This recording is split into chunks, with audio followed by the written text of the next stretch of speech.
Okay, Yeah. perfect. Hey, man, don't worry about it. We're good.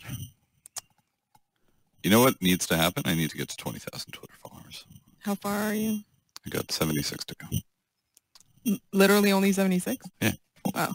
I'm right there, 19,924. It's kind of, I'm a little bit annoyed that I'm not there. Like it's been a tough slog. The babysitter? What's that?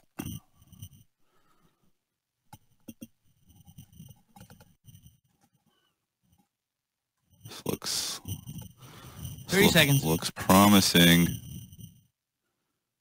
Rob, have you ever done the show before? No, this is my first time. All right. How old are you? I'm 31. 31. You've got the voice of a younger man, I feel. Doesn't he sound like Sean? He sounds like Sean. Gentili? Mm-hmm. Oh, we'll have to do a side-by-side forensic comparison. Which we can do, like, in an hour. Okay, we are now live. On Facebook? Mm-hmm.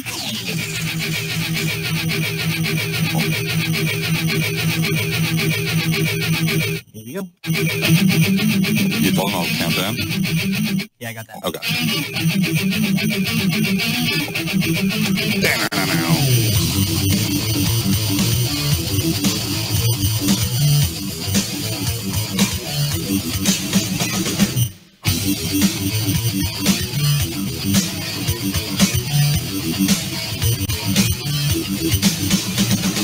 Three, two, one.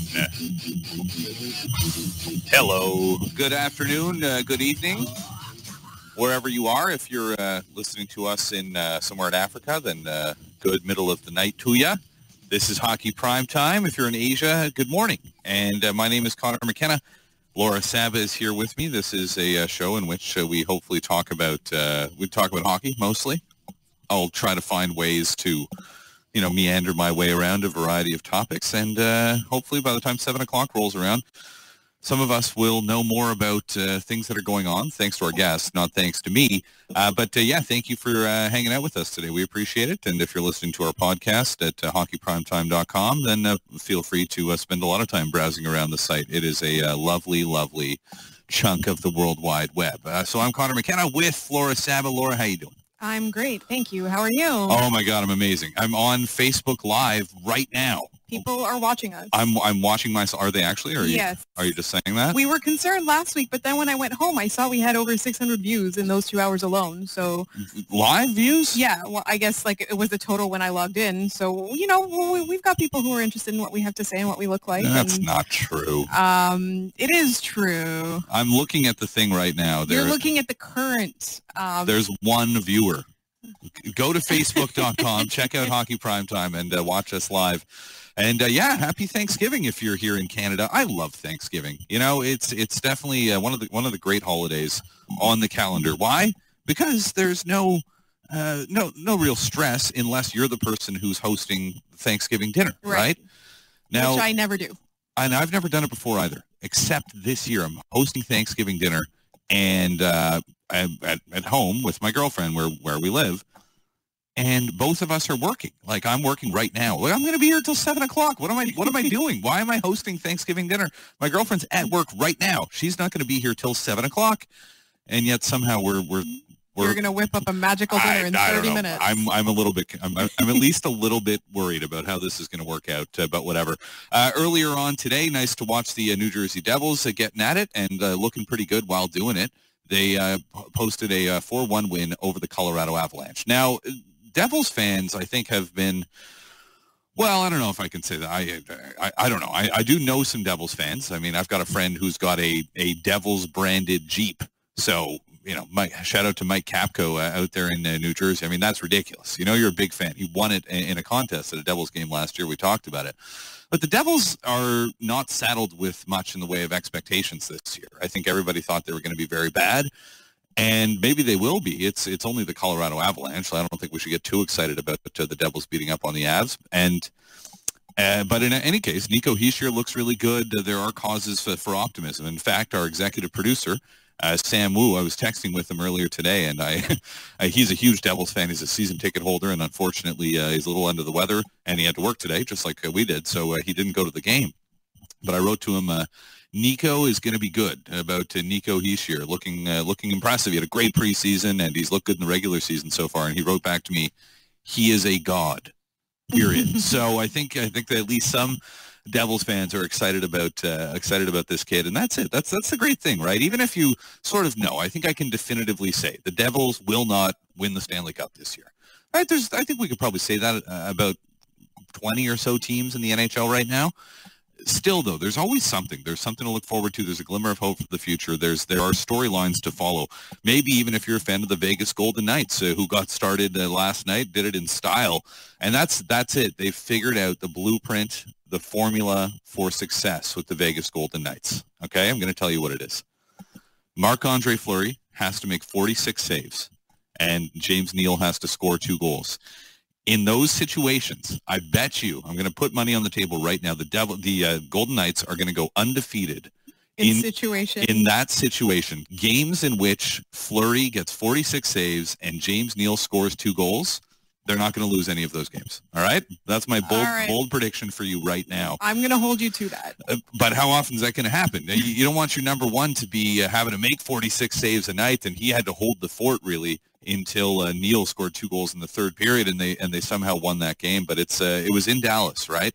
The Stars, another team that I find to be completely fascinating this year. What are they going to do? Remember 2 years ago, the Dallas Stars had 109 points. Last year, they were horrible, couldn't get a save. Their defense looked awful. They didn't make the playoffs. So what's going to happen to them this year? We'll explore that in a little bit. But here's my first question for you today, Laura. What's the worst team? Which team is the worst team? Is it the Colorado Avalanche, who we just watched lose in New Jersey, or is it the Vegas Golden Knights, who we just saw win in Dallas last night? I think for Colorado, it's only going to get worse because they still have a mismanaged Matt Duchene situation. He's playing. I know, but he looked like he was trying. Exactly, and I think any player is going to try their best. If they're unhappy with the situation, it's going to be more like off the ice. There's going to be some passive aggressiveness, some comments, appealing to the media, appealing to fans through the media kind of thing. Sounds like my relationship with my ex-girlfriend. Yeah, it's basically like subtweets, but in the media. Right. I think, that's going to be a bit of a distraction. I think Vegas has a couple of players, like you mentioned, like Marc-Andre Fleury. Like, if he does hold down the fort, I think, they're going to finish better than the Avalanche, but I don't think by much. I think it's in their best interest to tank, like you persuaded me last week. I thought they should try and win as many games, and you said, no, if you're Vegas, you've got a few years to play. And yeah. So I agree with you there now. Oh, I caused you to change your mind? Yes, you did. But I do think that Colorado is just going to be one of those abject disasters.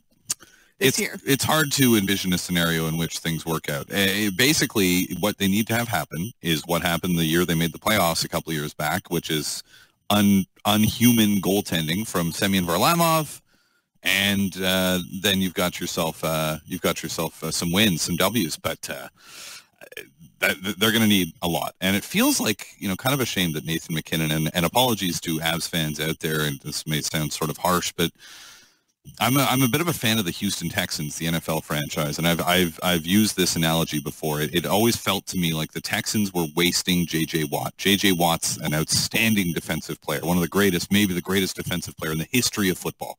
The guy's unbelievable. He's a freak of nature. But they suck, the Texans, although they finally have a quarterback this year, so maybe now. But it always felt like they're wasting J.J. Watt. They've got this guy. He's going to go to the Hall of Fame. He's one of the best athletes in the world. And they're wasting him with a loser at quarterback and this sort of inept management that they were using. And it sort of feels that way about Nathan McKinnon.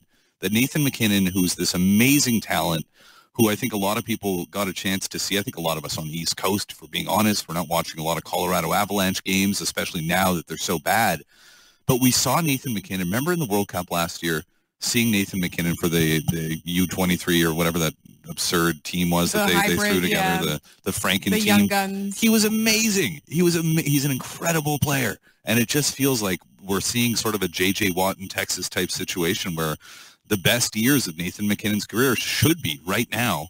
And he's playing for this franchise that right now all the attention's on Duchene. They're bad on the blue line. They're just a bad team. I mean, they're not good, although they did manage a win there last night. That's a bit of a shame for the Colorado Avalanche. You know, I feel for them because what a great franchise they were for so long. And maybe as fans we're a little bit spoiled too. Imagine you get a team that's Stanley Cup ready that moves to town, which is what happened, right? The Quebec City lost them.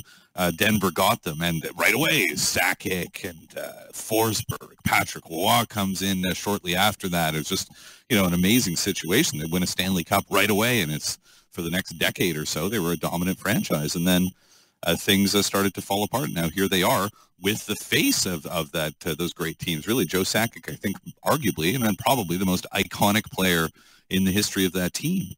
And he's the sort of the face of this franchise that was so bad that Patrick Roy just said, screw it, I'm leaving. Remember that? That was crazy. What a crazy thing that happened about a year, I don't know, what was that, like 15 months ago? That Patrick Roy was like, you know what?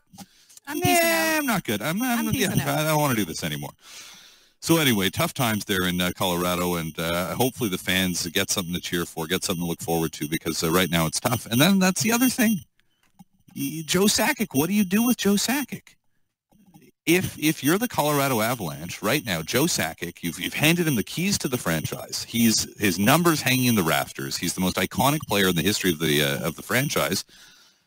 But I mean, what do you do? It's not managing the team very well. It seems like it. Yeah. I think he's leaving a bad taste in fans' mouths. Like it ruins the legend of Joe Sakic. But you know that this is something I've harped on before. But it's the risk of tarnishing your legacy by taking a front office job, and you can see it. Like, I mean, Marc Bergevin in Montreal, you know, who we have a front row seat and we get to see sort of what's happened here. Remember when Marc Bergevin was like the coolest guy in Montreal and everybody loved him?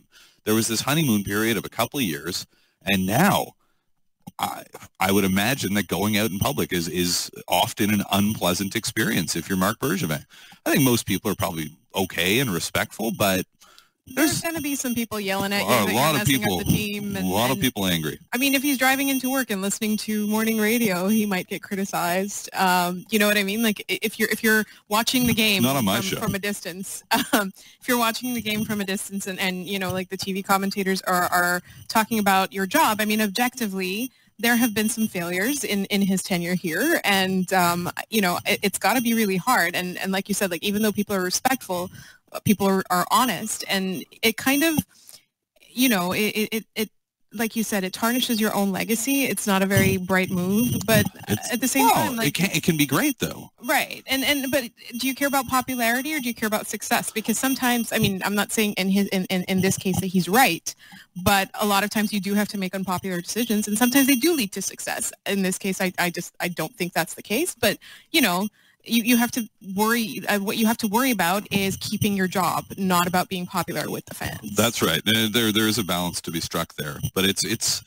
you see iconic players, and you know, I'm not saying it's always a mistake. It's just that you have to be careful, because I think that it does for the Colorado Avalanche, for their ownership group, it puts you in a difficult spot when things go badly, because I don't think that you won't necessarily treat it with the situation with the respect it deserves. You know, there's a lot of there's I think several executives in the National Hockey League that are kind of considered to be untouchables. Right. Ken Holland, for example.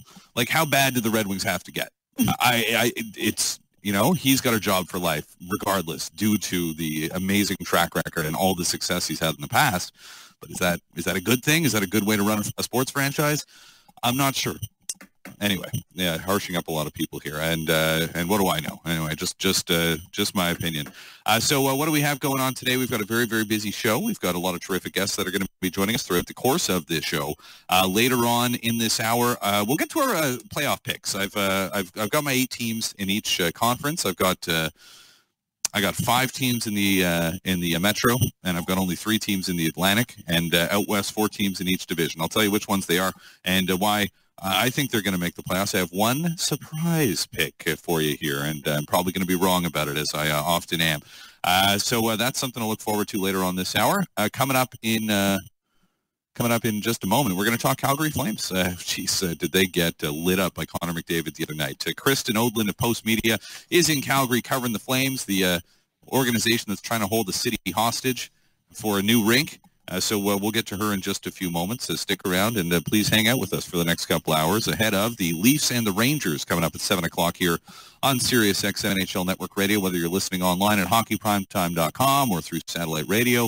Maybe you're in your automobile obeying the speed limit and not texting, I hope, or at least not texting. I hope you're having a great day, and I hope you hang out with us for a little bit. This is Hockey Primetime. I'm Conor McKenna on Sirius XM NHL Network Radio and streaming live on Facebook and hockeyprimetime.com.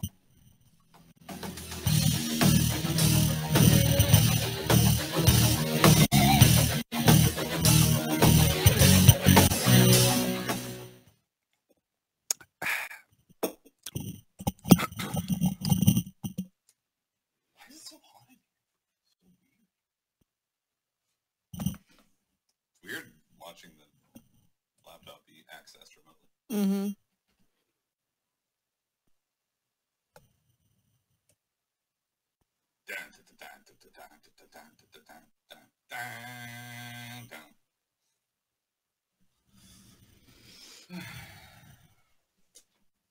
Oh, man.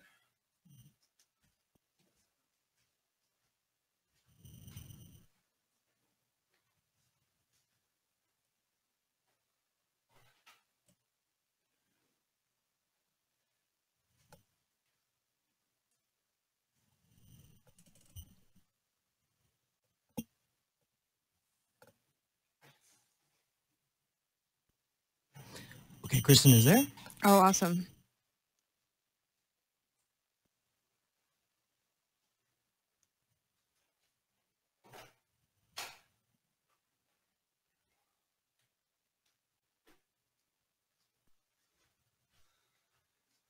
Crazy. Amanda, like certain weird things where, things that she will not do, no matter how many times I ask her. Number one, empty the lint thing in the dryer. You know what I'm talking about? Like the lint trap thing. Yeah.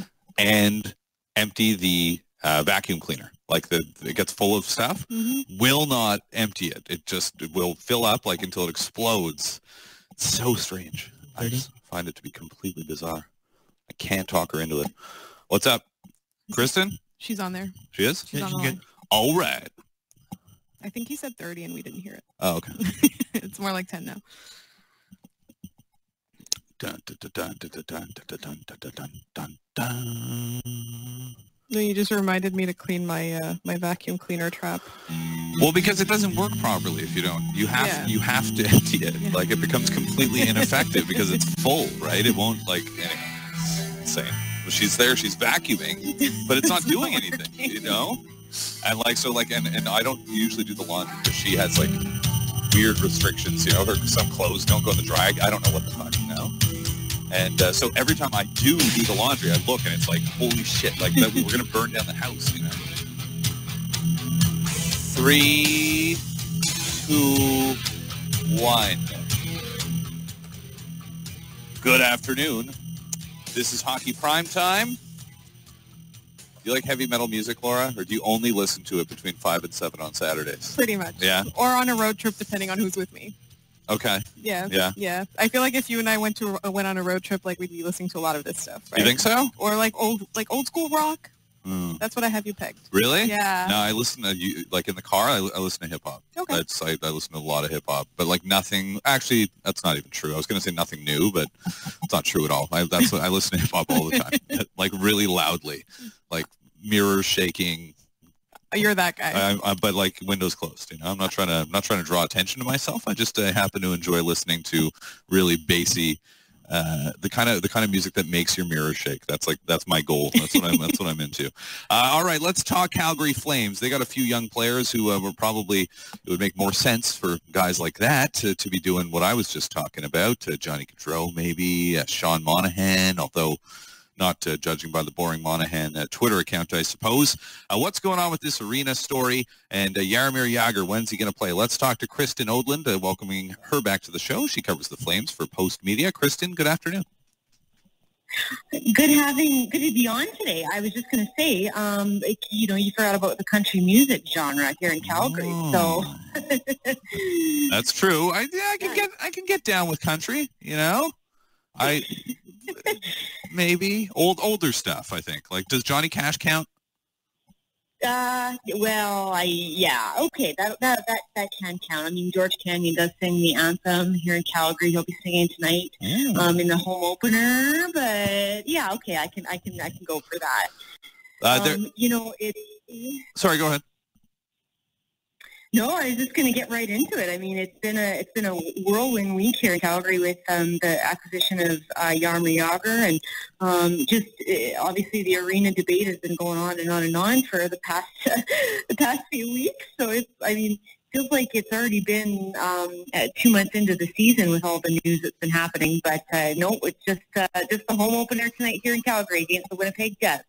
Yeah, and that game is going to be, it'll be broadcast nationally. It's between the Winnipeg Jets and the Calgary Flames. And this arena story, so let's just say, Kristen, for somebody who's not in the thick of this, in the city of Calgary, can you give me sort of a Coles Notes version of what the Calgary Flames versus the city of Calgary, or I don't know if that's the right way to describe it, but what's the arena situation exactly?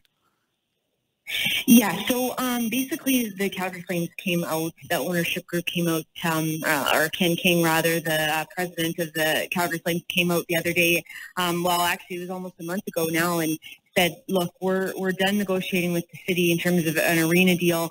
2 years ago with the Calgary Next, they came out with that idea, just kind of a large scale, grandiose idea of a field house slash, sorry, it's quite loud where I am, a field house and a big arena. So, and along with a CFL arena. So that came out 2 years ago, and the city was going to review it. Now, in coinciding with the upcoming election, you have to think that that's kind of where things started with Ken King coming out with Gary Bettman and saying, look, we're done negotiating with the city. So it's sort of been a back and forth.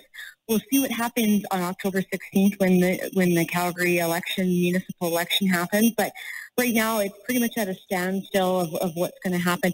They were looking at a position to build a new arena in the Victoria Park area, which is where the Saddle Dome is now. The Calgary Next was going to be in the west side of downtown. So a little bit of conflicting ideas. There's lots of ideas being thrown out there, but we won't know, and definitely won't be moving forward probably with news on that until the election happens next week. And so do you have any sense of where the wind is blowing? Is it how divided is the city or the fan base? I would imagine there's people who don't care about hockey that just think this is the most absurd thing ever, but what's your sense, and I'm not asking you to call the election a week early or anything like that, but do you get a sense of where the wind is blowing in terms of public opinion, or at least based on your experience? Well, it's a bit of a mix. I think the people obviously that follow me on Twitter and respond to me on Twitter talk about the importance of an arena. And of course, hockey fans look up to the north in Edmonton and see that brand new facility. So it's a beautiful rink, and there's no reason why Calgary shouldn't aspire to have something like that. I mean, the Saddle Dome is the oldest building in the NHL now, apart from Madison Square Garden.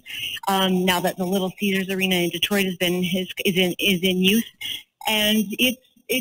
I mean, I was asked a few weeks ago, okay, is it still functional? Well, yeah, it is. But if you look at Calgary, it's a pretty vibrant city, and obviously a young city. There's lots of development happening. Oil isn't doing too great, and there's still a lot of people without jobs. So, a new arena would probably spark the downtown core and bring up new buildings and new infrastructure around it.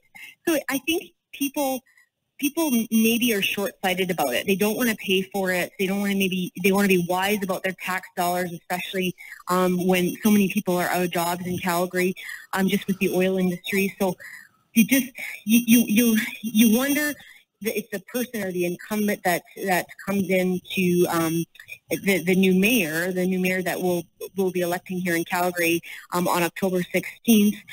You want to think that they're going to work with the Calgary Flames to work on an arena deal that is suitable for the taxpayers and suitable for the Flames, and just coming to kind of a happy medium. Now, I think people are split just based on the people just want the owners just to pay for it. Well, it doesn't really work that way. I mean, it's a public facility, and there's certainly a lot more than just hockey going to be happening at it. The argument, you can just go on Twitter and check it out, and the argument kind of goes back and forth between, well, what do we need libraries for? Or what do we need, library? There's just a brand new public library built in downtown Calgary, and people are wondering about the how many people are really going to use it when you compare it to a new arena or a new facility. And of course, you look at Edmonton, and man, the way that the downtown core is sort of built up around it now, there's shops, and there's your restaurants, and there's a nightlife, and it's alive, and it's certainly better than it used to be in downtown Edmonton. So you kind of hope that whoever comes in as mayor has the foresight to look at how they can see the advantages of having a new arena in Calgary. Huh. Yeah, I mean, look, I don't live there, so it's not my money, but there's no way I would be on board with a billionaire getting a bunch of public money to build an arena. It's crazy to me. Here in Montreal, they Canadians built themselves a crazy rink downtown 20 years ago or so, and that sort of used to be the norm, but it's tough. I understand there's a lot of sort of weird things at play here, and you referred to it there in Edmonton. I mean, you've got this obvious, very natural rivalry between the two cities. If Edmonton can have this beautiful new facility funded by taxpayer money, why can't we? It makes sense. I understand. I personally don't get it, and the optics of Gary Bettman coming in and apparently, in my estimation anyway, trying to sort of influence a municipal election, I just find to be completely insane. But anyway, let's talk about what's actually happening on the ice here with this team, or maybe off the ice to start with. How about Jaromir Jagr the other day? He comes out, and speaking of that Edmonton-Calgary rivalry, he didn't get the memo? He's throwing flowers the way of Conor McDavid, saying all these nice things about the kid. He's got to figure out. Yeah. He's got to figure out what's the bad blood between these two teams, right? Well, he is the best player in the world, and Mark Giordano said it best himself after the game, after Conor McDavid put up 3 goals on the Flames. Of course, the one was empty netter, but the second goal really showcased his speed and how good he is. But, I think it's not like it's Conor McDavid. So I personally think that that was probably seen as okay in the eyes of some Calgary Flames fans. But I mean, he came in, and it's really been fun watching him practice and spending the time that he does with all of basically all the players. They slotted him the last 2 days, apart from today, on Christopher Stieg, Sam Bennett, and Christopher Stieg and Sam Bennett's line, the third line, in place of Troy Brouwer, and you almost wonder if that's where he's going to play. There's some talk of bringing in a guy like that. Would you put him on the first line or second line? But I really think that the first 2 lines are pretty solidified at the moment. So I think that when he gets in, he'll start on the third line. Now, that being said, I don't think he's going to play tonight. Glenn Gulson did say that Curtis Lazar was going to be in instead of him, so we won't see him for another while. He's just not ready. He was skating in Czech, but obviously this is sort of his training camp right now. He wasn't involved with any training camps or any high-level, really, really game speed skating. So, and that's fair. He's 45 years old. You don't want to really rush him. He's one of the greatest, players to play the game. He's etched himself in NHL history, and is a surefire bet for the NHL Hall of Fame. But can he add offense? Can he produce? That's what the question here in Calgary is. It's nice to have a legend. It's a great story. How about that mullet, his weird cat on that picture of his cat that he tweeted? It's there's so much that goes along with him. But what is he going here? Like, is it, like, you have to have a plan for this guy. And I mean, it is a low risk signing for the Flames, but I think personally, like, I was sort of wondering what was going to happen with this move. I want to see it in action, and it's unfortunately not going to be tonight like all the fans probably want it, the home opener in Calgary against the Winnipeg Jets, but it's certainly going to be a developing story as the year progresses. Yeah, it is. They're not 3-0 losses to the Oilers in which Conor McDavid hits 41 kilometers per hour while scoring an end-to-end highlight reel goal and blowing by TJ Brody as if he was a beer league player. So plenty of cause for optimism for this team this year, right? And I guess a lot of it, though, and this is the thing, I like the Flames. I really do this year. I think they're going to be the Yager edition. I thought I might put them over the top. But so much riding on Mike Smith, right? Doesn't it? Well, we can talk about all this stuff, Yager and the great blue line. Yeah.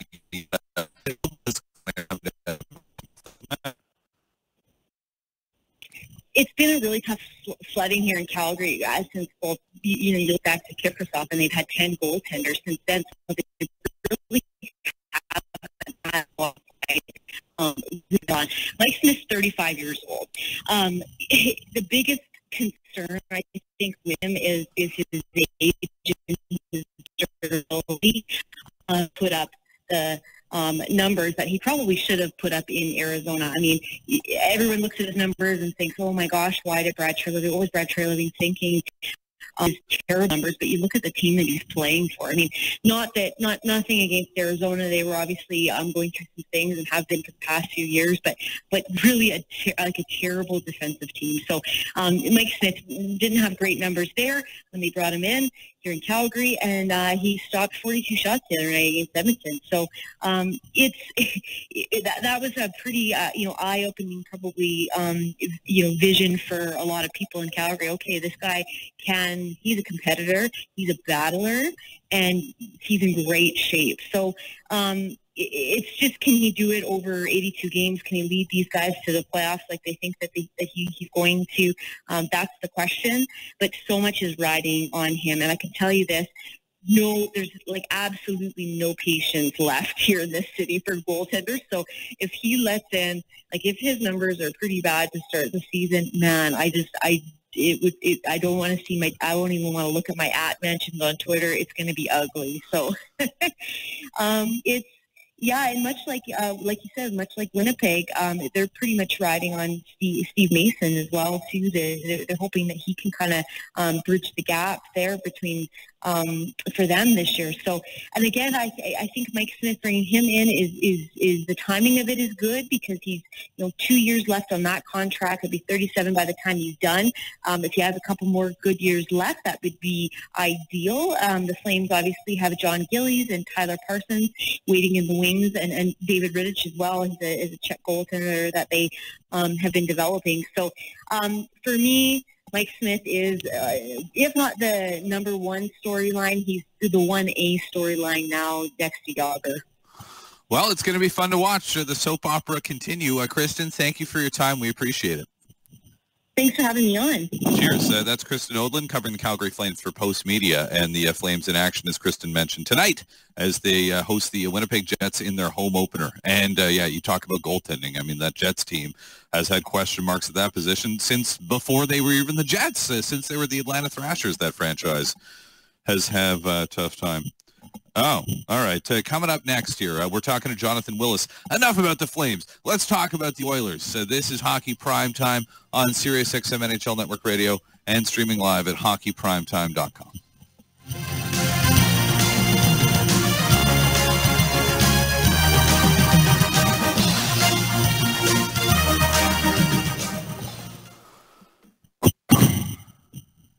Edmonton is north, right? Yes. Okay. I'm like, let's go north to Edmonton. Oh, I can't use the laptop. All right. What do you need? Nothing else. I'll bring mine, and then we'll just use mine.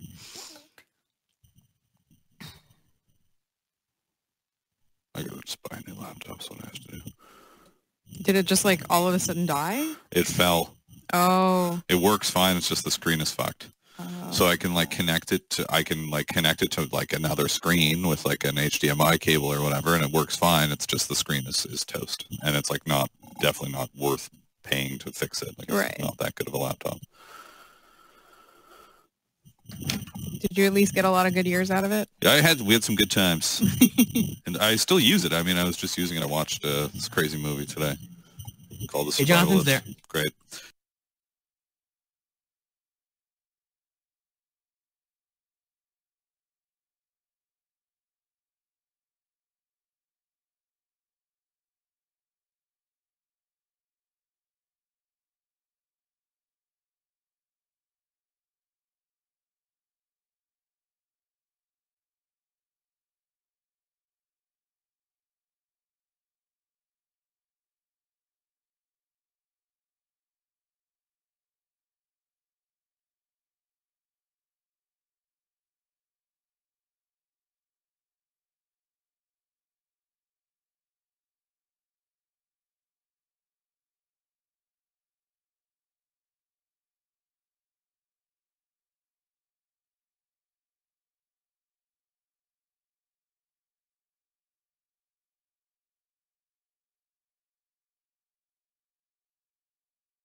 Goal. Great opening night in the National Hockey League, and then highlighted by some great individual performances. Wayne Simmons had his hat trick, and as you know, Conor McKenna opened up with a hat trick, and now Jaromir Jagr says he can score 100 goals. How many goals can he score? Let's talk about the Oilers with Jonathan Willis, who's joining us again for the first time this season. A pleasure to welcome Jonathan back to the show. Hello, sir. How are you?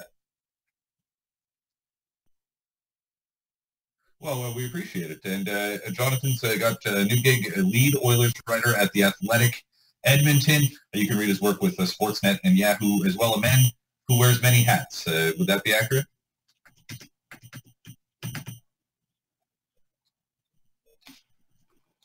Yeah, absolutely. And that's great. We were just talking Flames a few moments ago, and now we move north up Highway 2 to Edmonton, where Connor McDavid gets off to the dream start this season. Given what Jagr said the other day, that he could score 150 or he could score 100 goals, which seems crazy, right? The era of guys even getting anywhere near that just seems like a long, long time ago. And, geez, he's got to score 50 before he scores 100. But what's your feeling on what the ceiling might be? What is he, 20 years old? He's already doing these amazing things. Like, is 150 points out of the realm of possibility? What's your feel for that?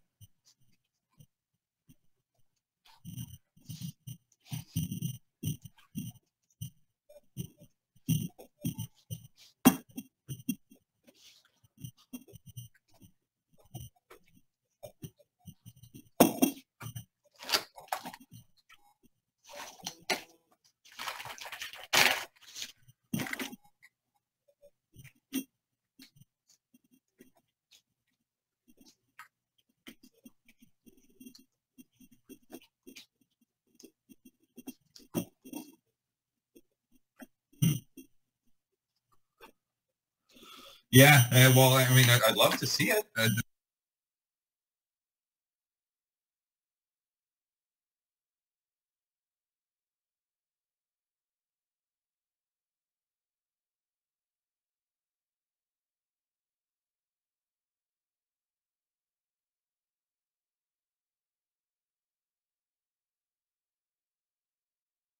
If you lose an edge, or if Brandon Manning decides to take you down, you go flying into the boards and break your collarbone. Like there is a certain risk that comes with moving at such high speed, isn't there?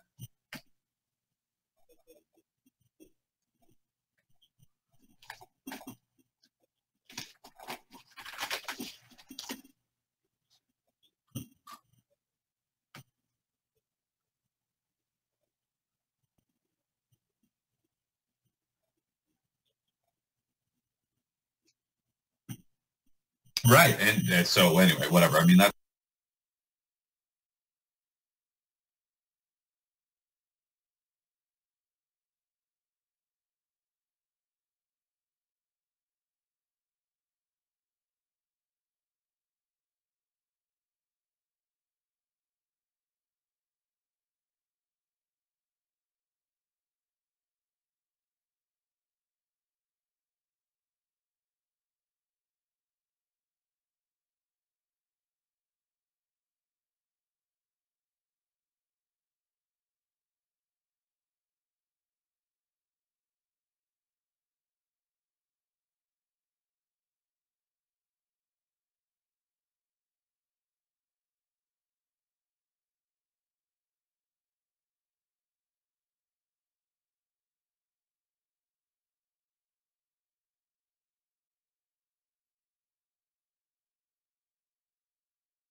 maybe not Tanya Harding, actually. All right, so with Jonathan Willis from The Athletic in Edmonton, and let's look at some of the other stuff here. Connor McDavid's not going to, well, maybe he will, but he could use some help. Do you think that Leon Draisaitl, and correct me if I'm wrong, I believe the plan is not currently to play those two guys together. Do you think that Draisaitl can go out without McDavid and earn that contract that he got this offseason? I don't know if we're going to get the chance to find out, because you're right. All through the preseason, Connor McDavid and Leon Draisaitl played separate lines, and they auditioned various right wings. And then the last game of the preseason, they switched back, put Draisaitl back on McDavid's line, and that's what they carried going into game one. So we don't really know if Todd McLellan's going to give Draisaitl a chance to anchor that second line, or if he's going to keep going with that top unit. I think it'll probably change over the course of the year, depending on various things. I think when the season opening game, a home contest against Calgary, where he had control of the matchups and control of changes, that was a time where he could put those guys on the same line and just run them out. I don't think he's going to have the luxury of doing that all year, and Draisaitl is going to have to prove he can produce away from McDavid. And I guess if there are other questions, and I know that the Oilers, I mean, there's high hopes, right? They did some things in the playoffs last year. Now they got to do more things in the playoffs, expectations, and all the rest of it. What about that blue line? How much of a concern is the back end as it's currently constituted? I think it's the biggest concern right now is on Becker's long absence. He's out until Christmas, and even when he does get back, because he's coming off serious, we don't know how good he's going to be. So the big question there is depth. I think there's a quite a degree of confidence in the top pairing of Oscar Klefbom and Adam Larsson. Both guys played well last year. Both guys are young. There's a lot to like, but behind them, they're on Darnell Nurse and Matt Benning. One of those two guys to take forward. Results were a bit mixed in the preseason, and if you wanted to make a case that that's not a Stanley Cup caliber blue line, I disagree. The only thing that you can say is, when you look at Pittsburgh last year, you can win by committee on defense if the forwards are good enough. I guess so. And other than that, I mean, well, what are the expectations? Is it crazy to think that they can make the next step? I mean, is this a team that you think can contend for a championship now? I think so. Well, the thing is you've got the best, I think McDavid's the player in the world. I might get a little bit of disagreement from we want him second, but he's either 1 or 2 on the list right now. And he's dirt cheap this year, so they have some financial wiggle room that they're not going to have in years going forward. So they have a real opportunity to make a push this season. I thought their summer was a little uneven. I was hoping for more activity. I think when you have these windows, you have to try and make the most of them as fast as possible. But the Oilers are taking a more patient approach, so maybe they're more hesitant to think they can win this year than I am. But they certainly, they came close to winning 2 rounds a year ago. They came within 1 game of going to the conference finals after being out of the playoffs forever. The expectation, obviously, is that they'll contend this year. And what about Jesse Puljujarvi? What's the story there? A guy that I think some might have thought, right? Remember the conversation was, he's the 3rd best player in this amazing draft. And then the Columbus sort of surprised everybody at the time by taking Pierre-Luc Dubois instead. And once again, Jesse Puljujarvi is still not in the National Hockey League, which is unusual for a guy who's picked that high. What's your feel for what's the story there? Yeah, Puljujarvi I don't think was well served by what they did last year. They kind of saved a spot for him coming out of training camp, but then they didn't play him a lot. When he did get in the lineup, it was, not a lot of minutes, and a lot of times he was just a healthy scratch, which you never want for a player that young. This year, they didn't do that, and I think because last year he struggled a little bit and eventually got sent down, they decided to take a harder line this season, and that's probably the best long-term play. Like this is a guy who did produce last year in the American League at good numbers for an 18-year-old. He unlike some of the other players in the draft, he's coming over, learning a new culture, learning a new style of play, learning a different dimension of rink. So there's a learning curve. He wasn't ready as fast as people expected he would be, and I think it started to question how high his overall offensive ceiling is. But at the end of the day, he's a 6'4" guy who can skate and has ability to score. So I think he's going to have a career. It's just he may not be the Yari Curry to McDavid's Gretzky that people were penciling him in as.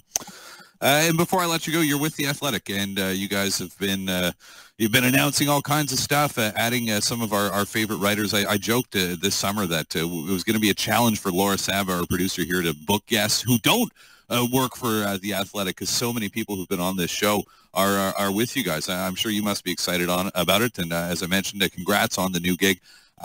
Give me a plug for the website and why people should subscribe, if you don't mind.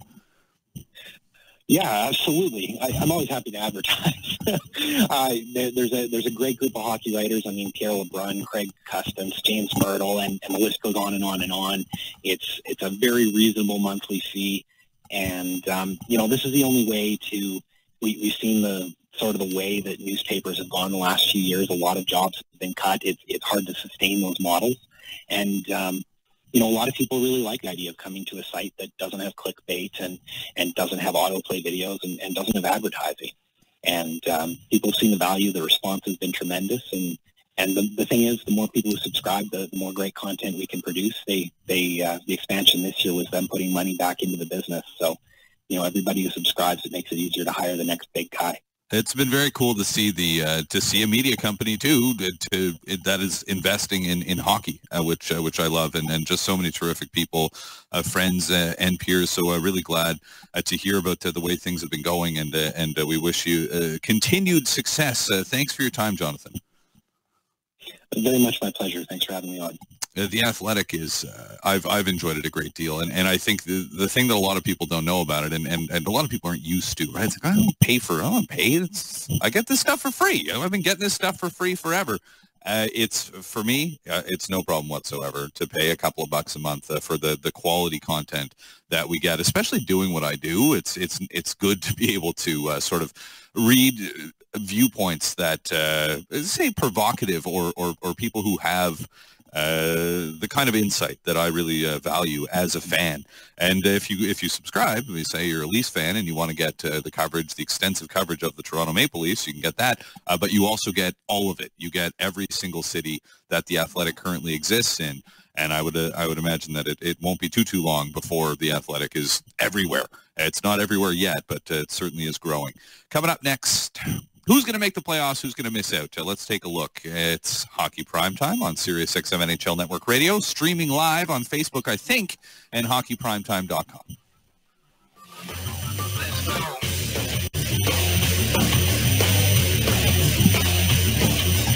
He's great. Yeah. But yeah, Kristen, it's like, we asked you 3 questions. Oh, yeah. No, I am a big fan of Jonathan, and I actually, sometimes I worry that there's not enough headlines going on in Edmonton because I really like booking him. He's really easy to work with. He's great to listen to. I learn a lot from whenever you talk to him. It's one of the advantages of what's happening with the Oilers is that they are increasingly relevant, right? So yeah. It's not like you have to force it to talk about them. They don't suck anymore. No, put me down as a fan.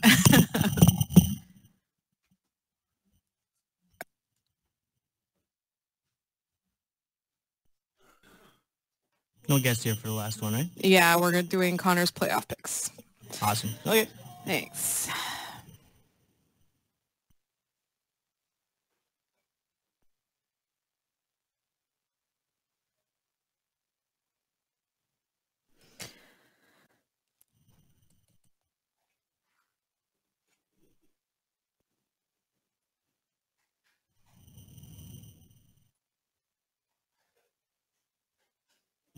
One minute.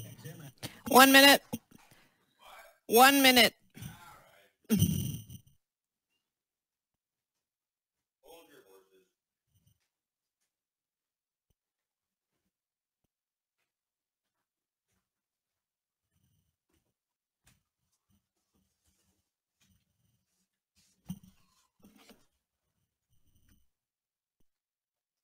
So are we still having problems with the stream or what?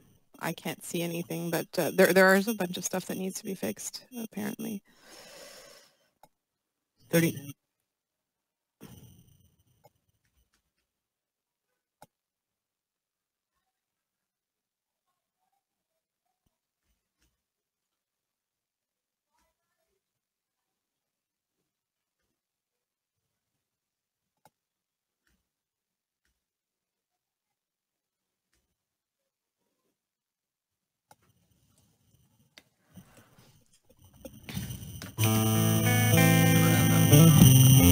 No, but I've heard about it.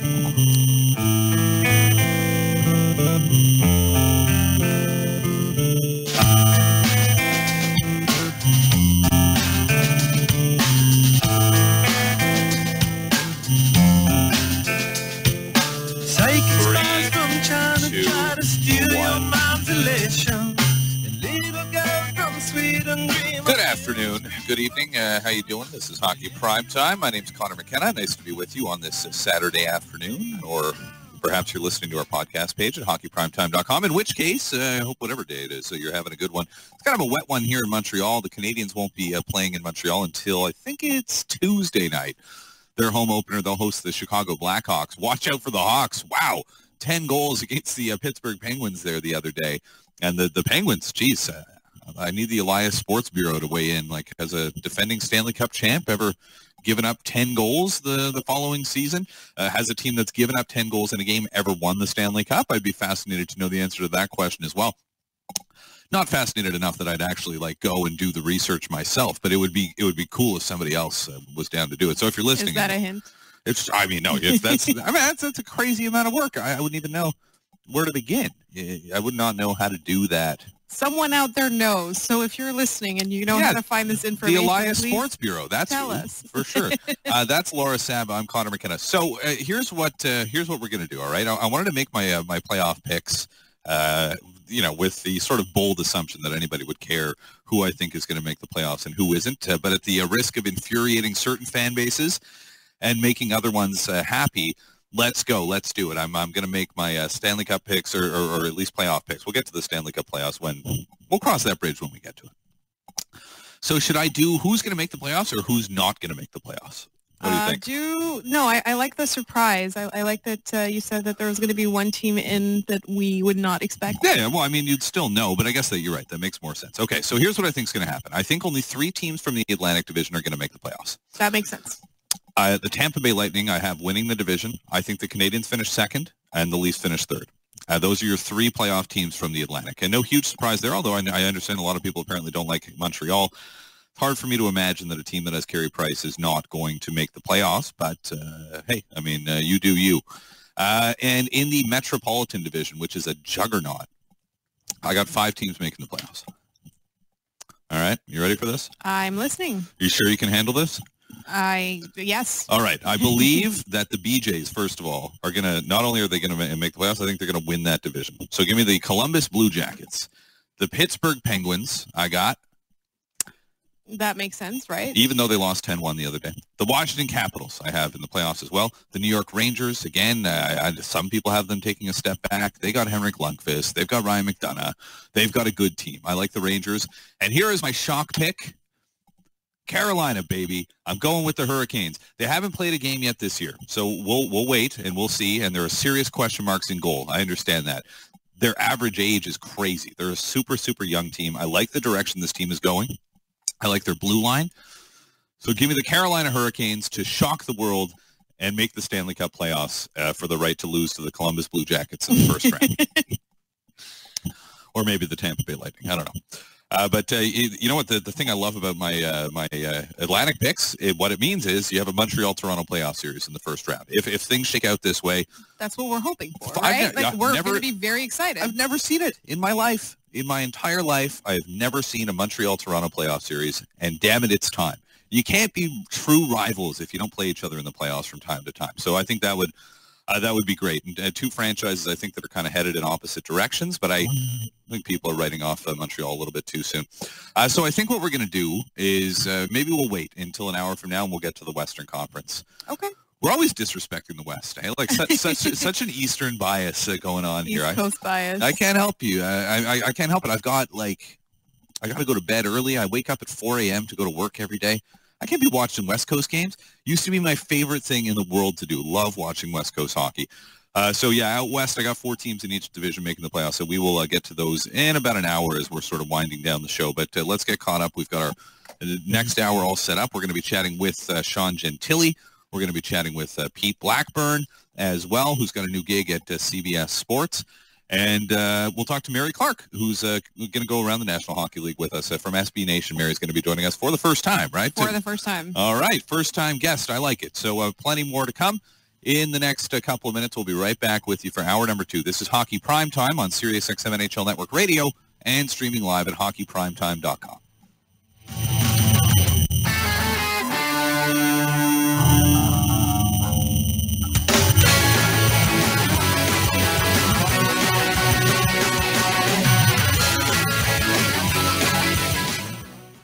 It seemed like it's impossible for me to judge how much time is passing while I'm talking unless I have a clock in front of me. You know, when he said 1 minute, I was like worried. Yeah, me too. I was like, yeah, there. no. And it turns out I had 15 seconds to spare or something like that. It's crazy. That came out when he said 1 minute, that came way sooner than I expected. The 1 minute? Yeah. Really? Like the 1 minute warning. Yeah. So we should have I'll put my phone here. Even then, it's not the same clock necessarily that they're looking at. So. No, but I see what you're saying. Like do like a whatever. I'll be honest with you, Connor. I gave you a 10-second buffer. It's really 1:10 when I told you. Interesting. Oh, turns out maybe my inner clock isn't as broken as I thought. No, it's good.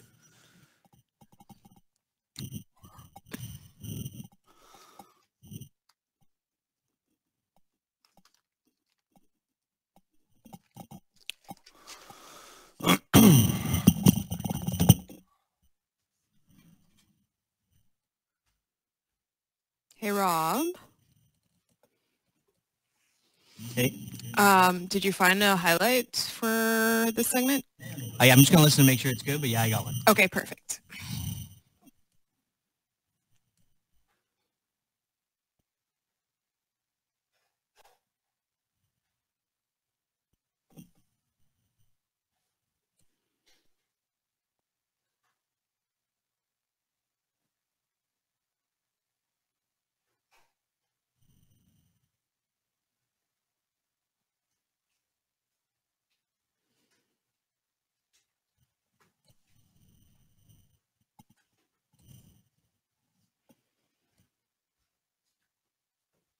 Why did we agree to host Thanksgiving dinner. How much time do I have? About 2 minutes? Yeah.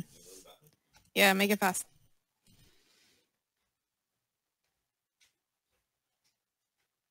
Okay, Sean's there. Awesome. Thank you.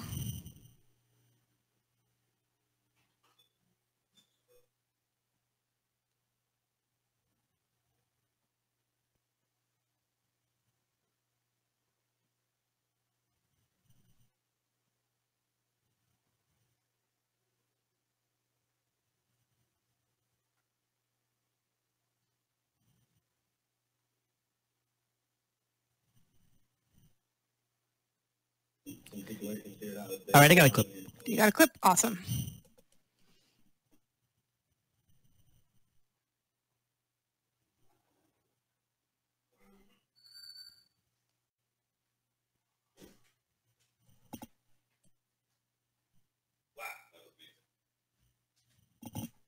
What, the 1 timing? minute. There's a highlight.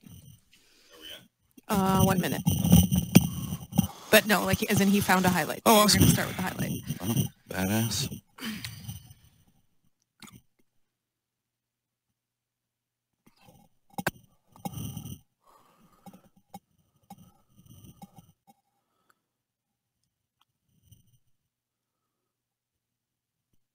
Minute. 30 seconds. All right.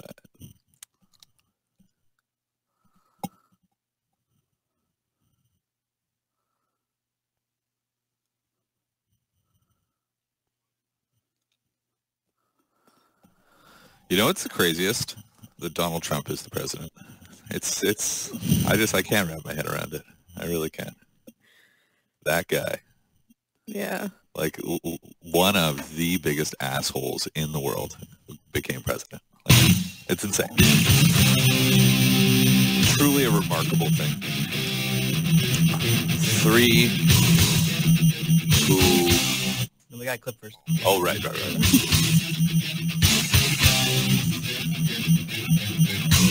Keith drops it to Kane, to Hartman, top of the left circle, shoots, Murray the save, rebound, score! Seabrook is first of the year! And the Hawks have hit double digits. They now lead the defending Stanley Cup champion. 10 seconds left in clip. I'll just put your mic on right after the clip. Right near the bottom of the left circle, got a rebound off of Murray's pad and ripped her home. 10-1 Hawks. Oh, man. Now, that was something else the other night. The Chicago Blackhawks open up a can of... I don't know if I can say that on the radio. You say whoop ass? I guess so. All right, I did it. All right, so anywho, very exciting times if you're a fan of the Pittsburgh Penguins, although that was a kick in the teeth from the Blackhawks the other night. Has it ever happened? Did you do the research, Laura? Has the defending Stanley Cup champion ever given up 10 goals in a game?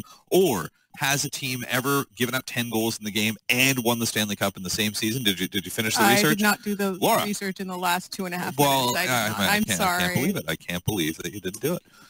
This is unacceptable.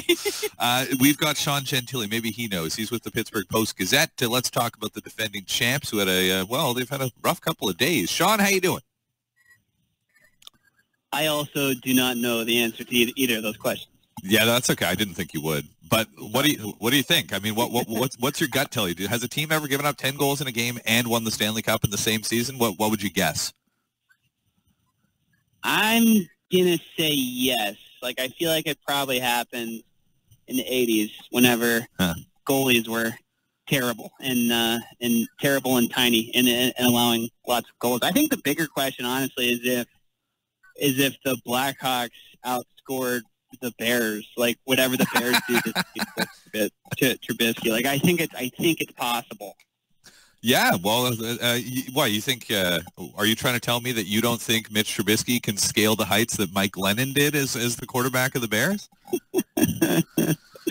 Oh, Mike Glennon! I got to watch Mike Glennon beat the Pittsburgh Steelers last week too, for the second time in his career. So I have all the time in the world to make jokes about Mike Glennon. He's been a very important part of my life over the last couple of weeks. I don't understand how that happened. How did did the Steelers, and we're not supposed to be talking about football, but the Steelers, that was the week that the Steelers didn't come out of the locker room. And, like, I know it's a bit of a hot take, but, like, is there anything to the fact that they happened to lose to the Bears? They're supposed to be good, the Steelers. No. the same week that they stayed in the locker room?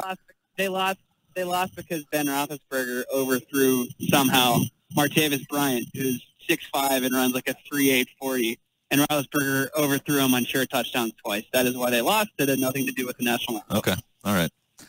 Have you ever had a temper tantrum like Antonio Brown did the other day? I might have one right now, yeah, if I have to keep talking about the Steelers. All right, fine. Let's move on. So the Penguins, what do you think? They lost to St. Louis, who are like missing like 5 forwards or something on opening night in overtime, and then they got pounded 10-1. It's only 2 games. Is there any legitimate cause for concern here?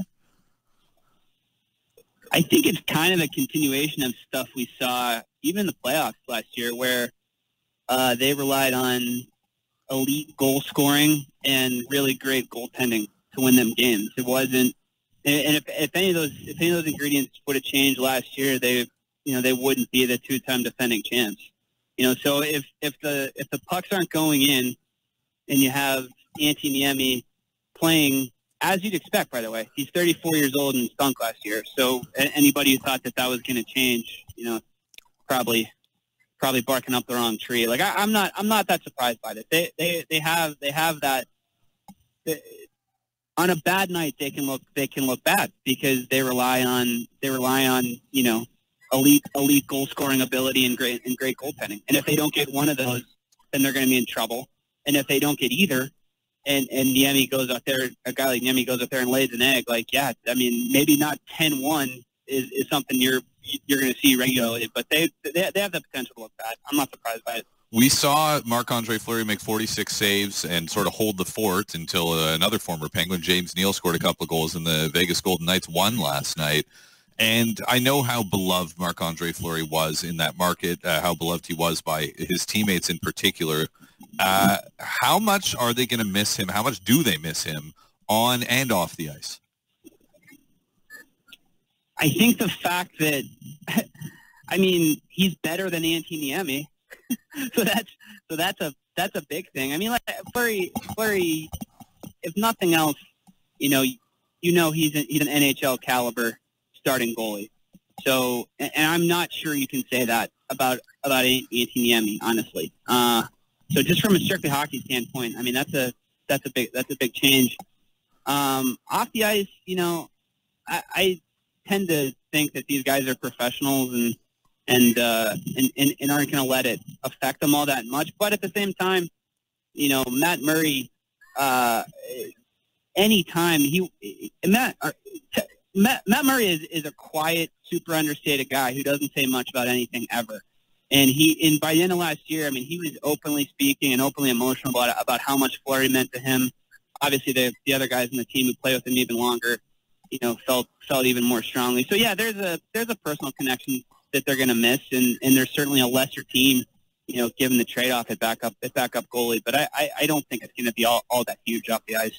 But like, let's say hypothetically that last year the Penguins didn't have Marc-Andre Fleury and they did have Antti Niemi. Like, what fate might that team have suffered with Matt Murray missing as much time as he did? Yeah, they would have been a lower seed in the playoffs and lost in the first round. That's what would have happened. I mean,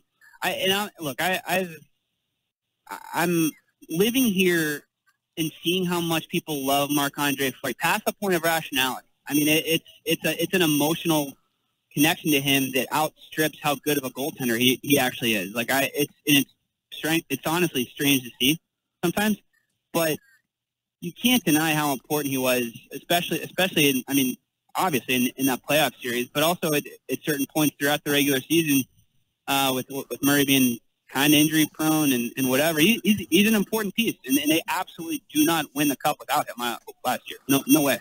And so further to that, and now the situation that they are in, Matt Murray's their number one goaltender, and I've seen people going so far as to pick him to win the Vezina Trophy, which I think is crazy. But anyway, I mean, he's been very good when healthy, although he's got an .831 save percentage so far this year. But is there much concern, a guy who has been banged up a little bit in his career, his ability to really sort of shoulder the load of being an NHL number one for 82 games?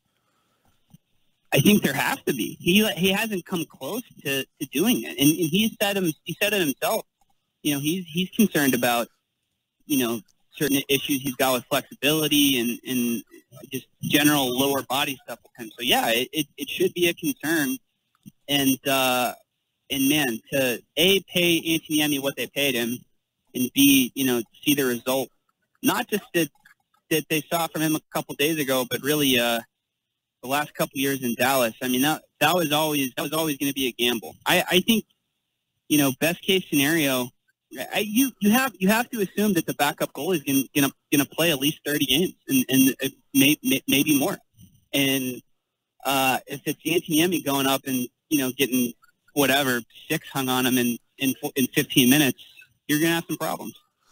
With Sean Gentili from the Pittsburgh Post-Gazette, who's joining us here on Hockey Primetime on SiriusXM NHL Network Radio, streaming live on hockeyprimetime.com and on Facebook Live. That's correct. We are on Facebook Live. Ooh. I know, this is huge. So, listen. Fancy. What about the, I don't know, clearly they showed that the Stanley Cup hangover doesn't have to be a thing for the Penguins. What about the double Stanley Cup hangover? Like, that's a lot of hockey. You chalk up also a lot of guys played in the World Cup last year. Do you think that's a factor for this team? I think it has to be. It's tough to pick them to do it again, just because we hadn't seen it. We hadn't seen 2 in a row in the cap era, like we've heard a gazillion times. I mean, there's a reason that's been the case. But man, 10-1 notwithstanding, it's hard to pick against them because the league is so mediocre. There are so many average teams. So, and in the East particularly. So I feel like, you know, logic dictates that they're not going to be able to do this again. But man, on a strictly hockey level, it's also super tough to pick against them. So I don't know. I'm still not sure what to expect out of these guys, honestly. Do you think Sidney Crosby is fueled at all by the fact that many people are now saying Conor McDavid is the best player? I know it's not something he necessarily would talk about, but do you think, is that something that is at all a motivation for him? I think Sidney Crosby is fueled by a combo of gasoline and electrical power, because he's a robot. Hybrid. He's a hybrid. He's the Toyota Prius of hockey. I don't think that's legit at all, though. Like, he's definitely not the Toyota Prius of hockey. He's like, you know, he's like something awesome, something way more badass than that. No, he's a Ferrari. Do you remember that line when he was coming back from the concussions?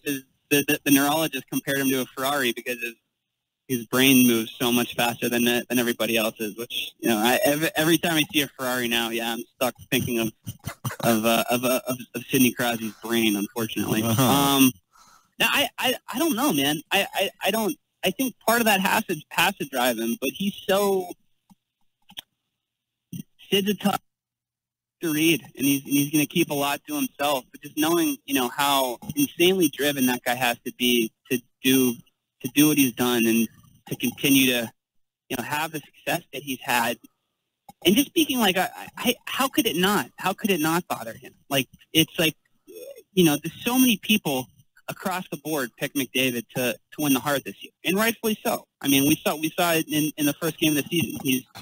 He's unbelievable, but Sidney Crosby is enough of a human being, and clearly is capable of motivating himself in more than enough ways where that has to be part of it, because it's crazy that a 30-year-old guy with all he's accomplished would cede the ground to McDavid. But I don't. Yeah, it's got to play a part for him.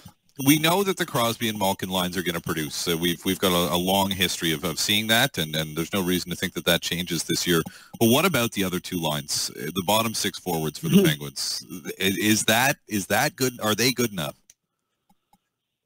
You mean Greg McKegg with a leg for an arm and an arm for a leg? Yes, exactly.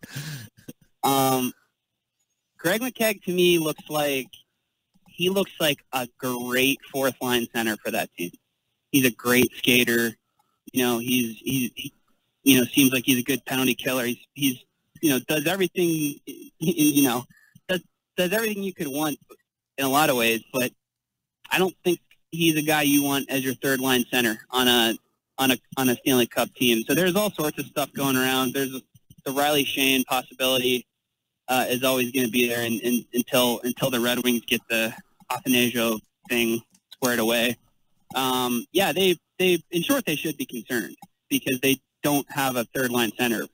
Even though McKegg seems like found money and he's pairing him with Carl Hagelin is two extremely fast guys skating together. It's going to be fun to watch. But at the same time, I think if you hook Jim Rutherford and Mike Sullivan up to a polygraph, and ask them if they're comfortable with Greg McKegg as their third line center, I'm pretty sure they wouldn't like the results. I don't know why you're being so disrespectful to Greg McKegg, but that's your business, Sean.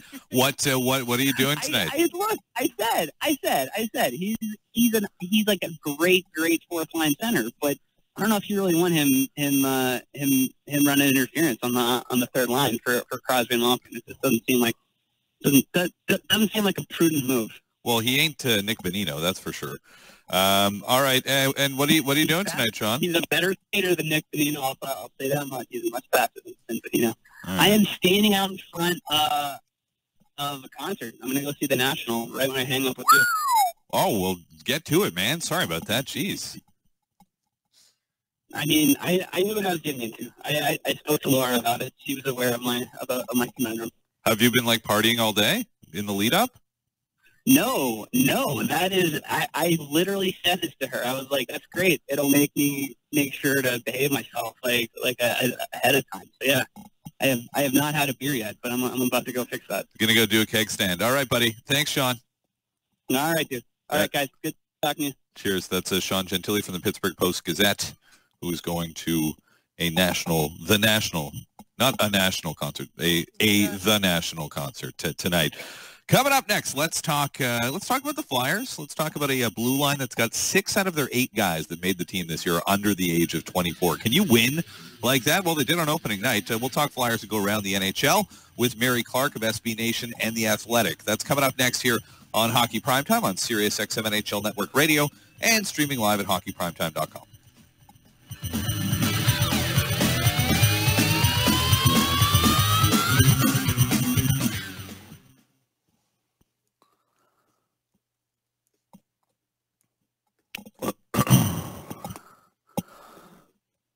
That was pretty good. He was funny. He was making fun of the jokes today. It made me laugh. There was a lot of football talk, which I did not understand any of. Oh, good. Much football talk. It was maybe 60 seconds. But I mean, I knew the names of the players. I knew the results of the games that you were talking about from last week, but I had no idea what, any of Talk about the Bruins. Okay, Mary's there. Awesome, thank you. I have Wayne Simmons' hat trick empty net goal as a clip, but if you don't want it, that's cool too. Yeah, sure. That's great. Perfect. Okay, cool. And then I'll just turn your mic on again after the clip. Perfect. Yeah, thanks. No problem.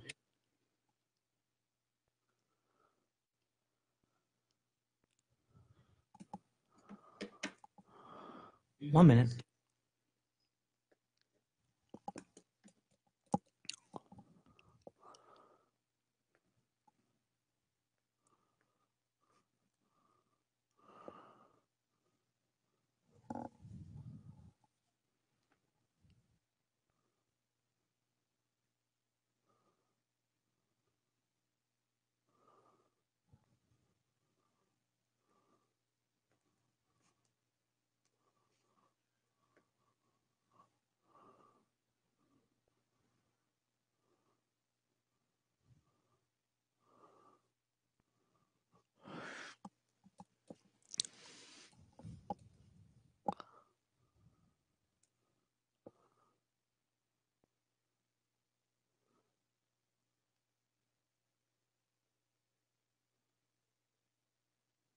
I knew he was that guy's kid, obviously. DeBrusque. what guy's kid? Louis DeBrusque, a former NHLer. Dude. What? Later, I'll tell you later.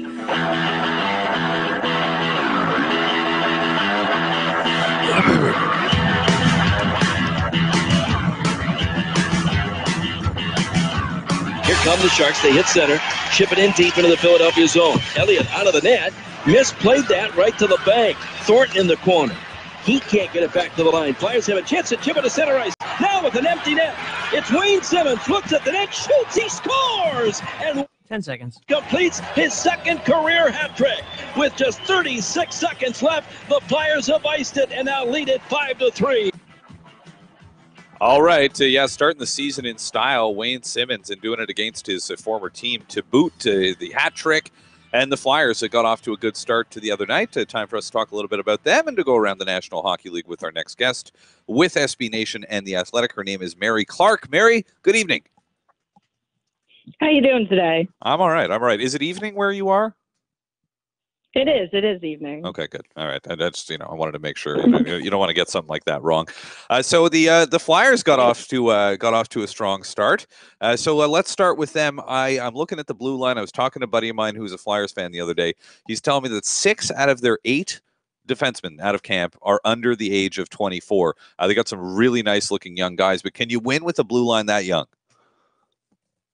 I think so. I think Ron Hextall, the GM of the Flyers, has drafted so well on defense. I mean, they got Ivan Provorov, who at such a young age, he's already the Flyers' best defenseman. It's pretty clear from the way he's played through his first season and then a couple of games this year. He's really got everything. And I mean, Travis Sanheim's a great complementary type player to Shane Gostisbehere. Both are great offensively minded defensemen, so they're definitely going to put up a ton of points. And I mean, they've got the stay-at-home guys. I mean, Radko Gudas is, he can hit hard, he can play the puck, and Robert Haig and Sam Moran and all those guys. Yeah, I mean, it's going to be tough. They're going to make mistakes, but they definitely have the talent on the back end, and they've drafted so well recently on the back end that they could definitely do something there with them. It's going to take a bit to get used to the NHL ice and get used to playing a full 82-game season. But even with the mistakes, I think it's going to be great.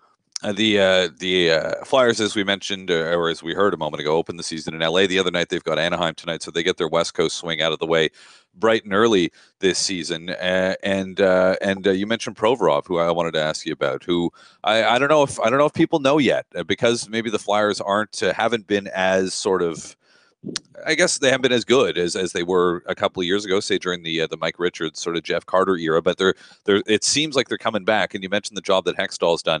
But Ivan Provorov, for the uninitiated, what can you tell us about this kid? Already a number 1 defenseman.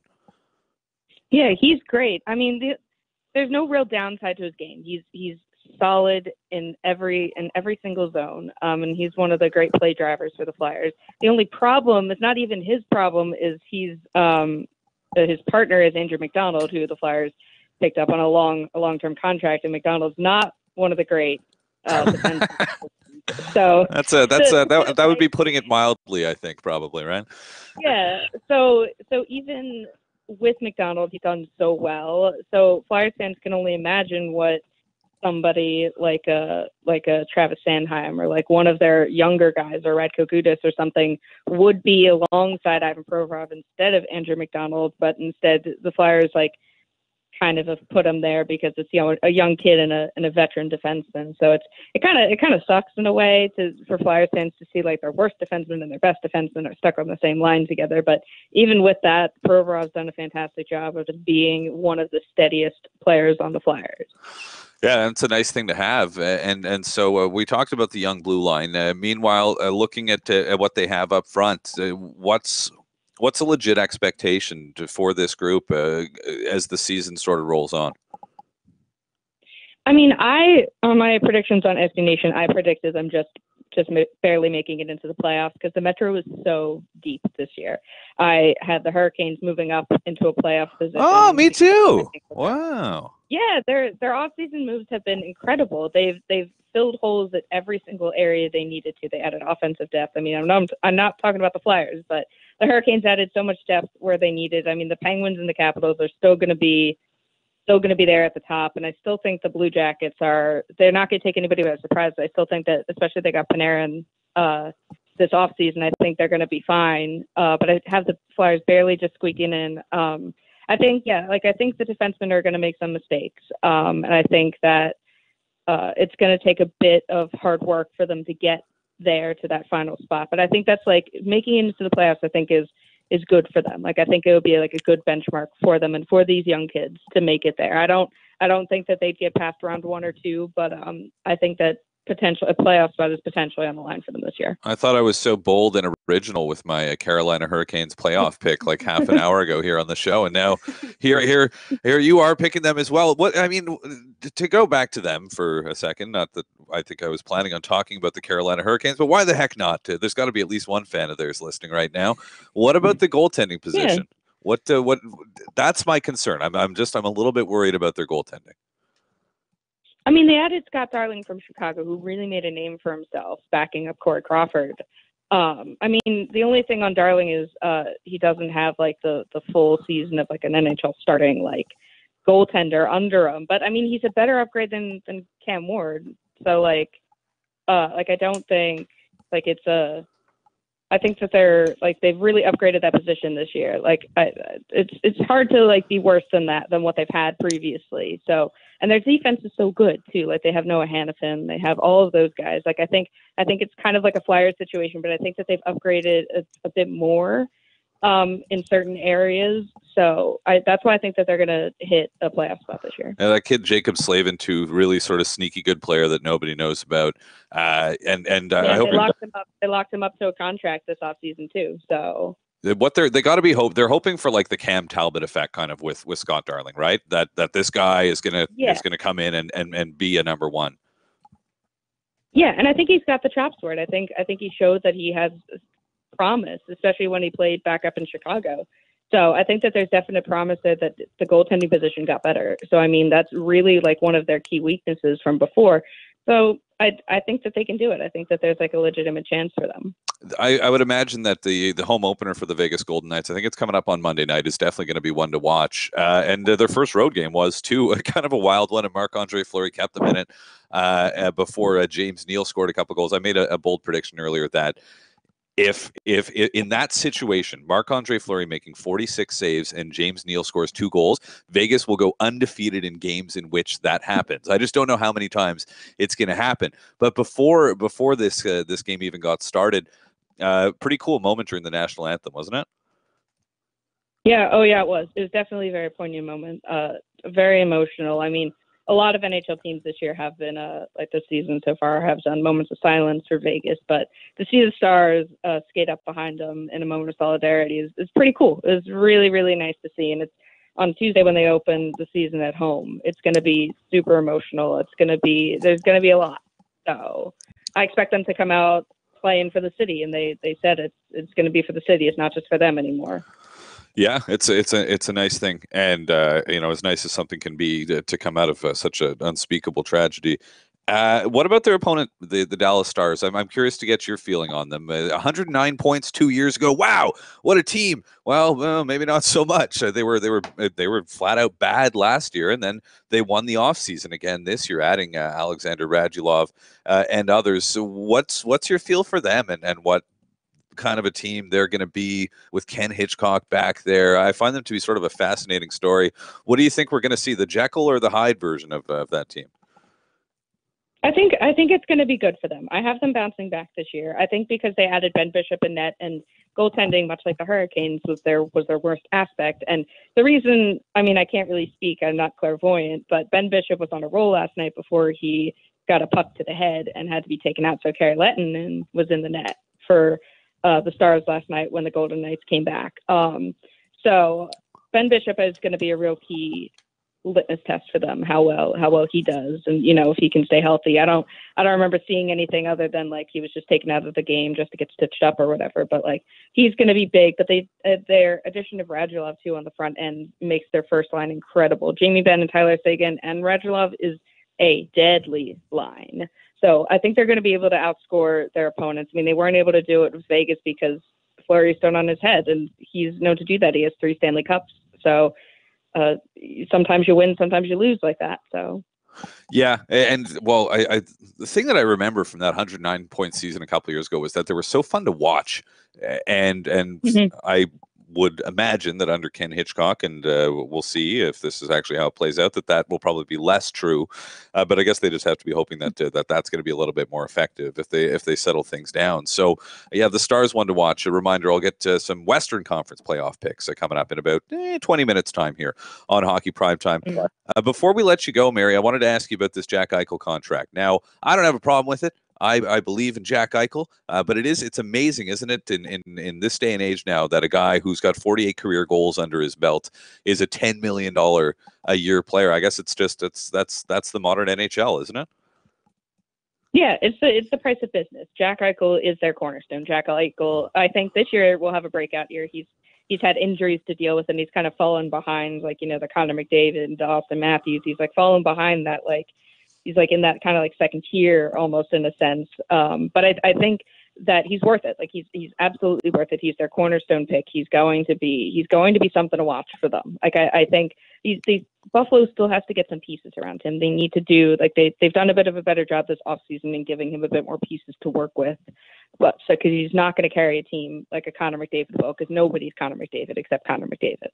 So I think it's the price of business you have to pay to keep your star players locked up, and I think he's going to prove that contract was worth it for the Sabres. Yeah, and the pass he made to Jason Pominville the other night in their home opener was to set up his second goal was something else. Incredible. He is a special player, and Jason Pominville is going to be one of the guys reaping the benefits, I think, this year too. Hey, Mary, a real pleasure. Thank you so much for sharing your time with us here today. Yeah, of course, Connor. Thank you so much. Reader at SB Nation and in The Athletic. That's Mary Clark. My name's Conor McKenna. This is Hockey Primetime on Thanksgiving weekend here in Canada, Columbus Day weekend in the United States. Laura, you going to mark the occasion of Thanksgiving? You going to do anything rare and exciting? There's an annual family thing on the Monday. Okay. My one aunt books us all like 2 months in advance to make sure that we can make it. And she goes all out. Like, this is when she shines. And anytime you see Thanksgiving pictures on my Instagram feed, that's the one. It's a ticket. All right. Yeah. Well, that's I'm glad I asked. Now I'm getting hungry just thinking about it. All right. That's Laura Saba. She's the producer of the show. My name's Conor McKenna. I am the host of the program, and we're back with you talking to Pete Blackburn on the other side. The Bruins got off to a decent start, stumbled in their second game, and they are banged up already. Let's talk about the Bruins this year and what they might be looking like with Pete Blackburn of CBS Sports. That's what's coming up next here on Hockey Primetime on SiriusXM, NHL Network Radio, and streaming live on Facebook Live and hockeyprimetime.com.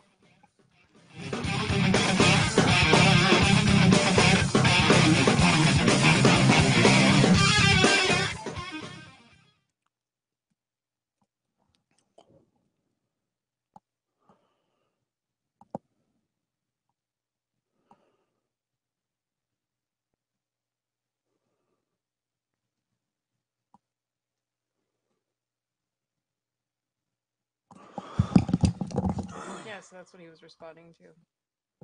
The concert was already started, like when he talked to us. Yeah, it was like at 6 o'clock. Anyway, there's got to be an opening act, right? Like. Oh, yes. Concert starts at 6 p.m. I don't know, but see, like, that's the thing. I told him, like, if you're gonna be late to something, we can do next week. Like, it's not a big deal. But he was like, no, I'll do it now. Okay, Pete's on the phone.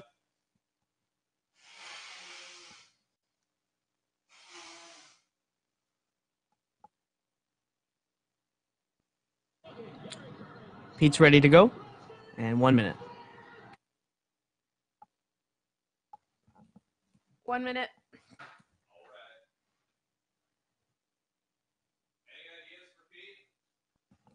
Didn't we just write some down? No.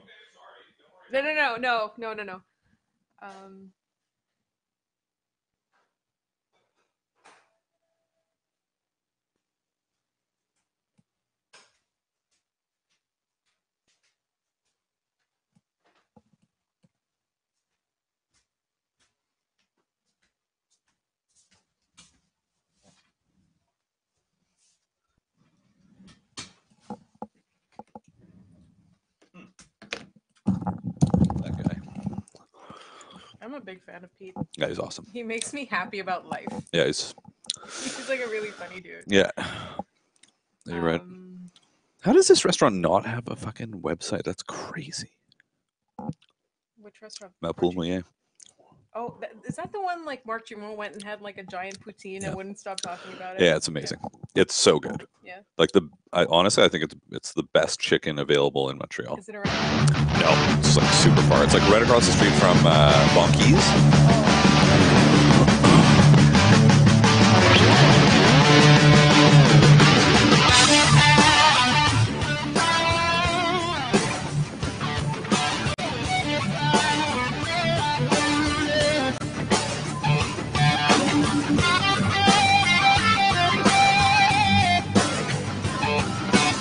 Three, two, one.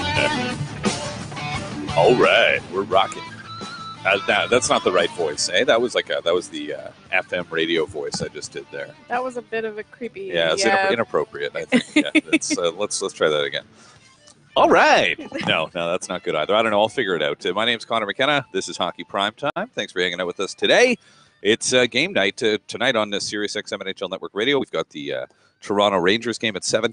The nightcap will be the Edmonton-Vancouver game. Let's see what Connor McDavid does tonight against the lowly Canucks. You know what rhymes with Canucks? Laura? Sucks. I'm just saying. Maybe I'm wrong. We'll see. But it doesn't look good out there in Vancouver. Could they contend with the Vegas Golden Knights and the Colorado Avalanche for the title of the worst team? Definitely. I forgot about them, but they do have some good players up front, so they will be scoring more goals. They're in a weak division overall, I feel. So here come the angry tweets from sensitive Canucks fans. We're going to be hearing about this for 3 weeks. All right, let's bring in our next guest to find out what he thinks about that and other important issues. His name is Pete Blackburn, and now with CBS Sports. Pete, hello. Hello. What do you think? Can the Canucks contend with teams like the Avalanche and the Golden Knights for the worst? Well, if you ask me, every team sucks and is the worst. So, yes, why not? Okay, great. Thanks. But what about the Bruins? They don't suck, do they? They suck all the time in various shapes and forms. I like the Bruins this year. I think they're going to be exciting. I like the youth coming up, and I think the first game was promising.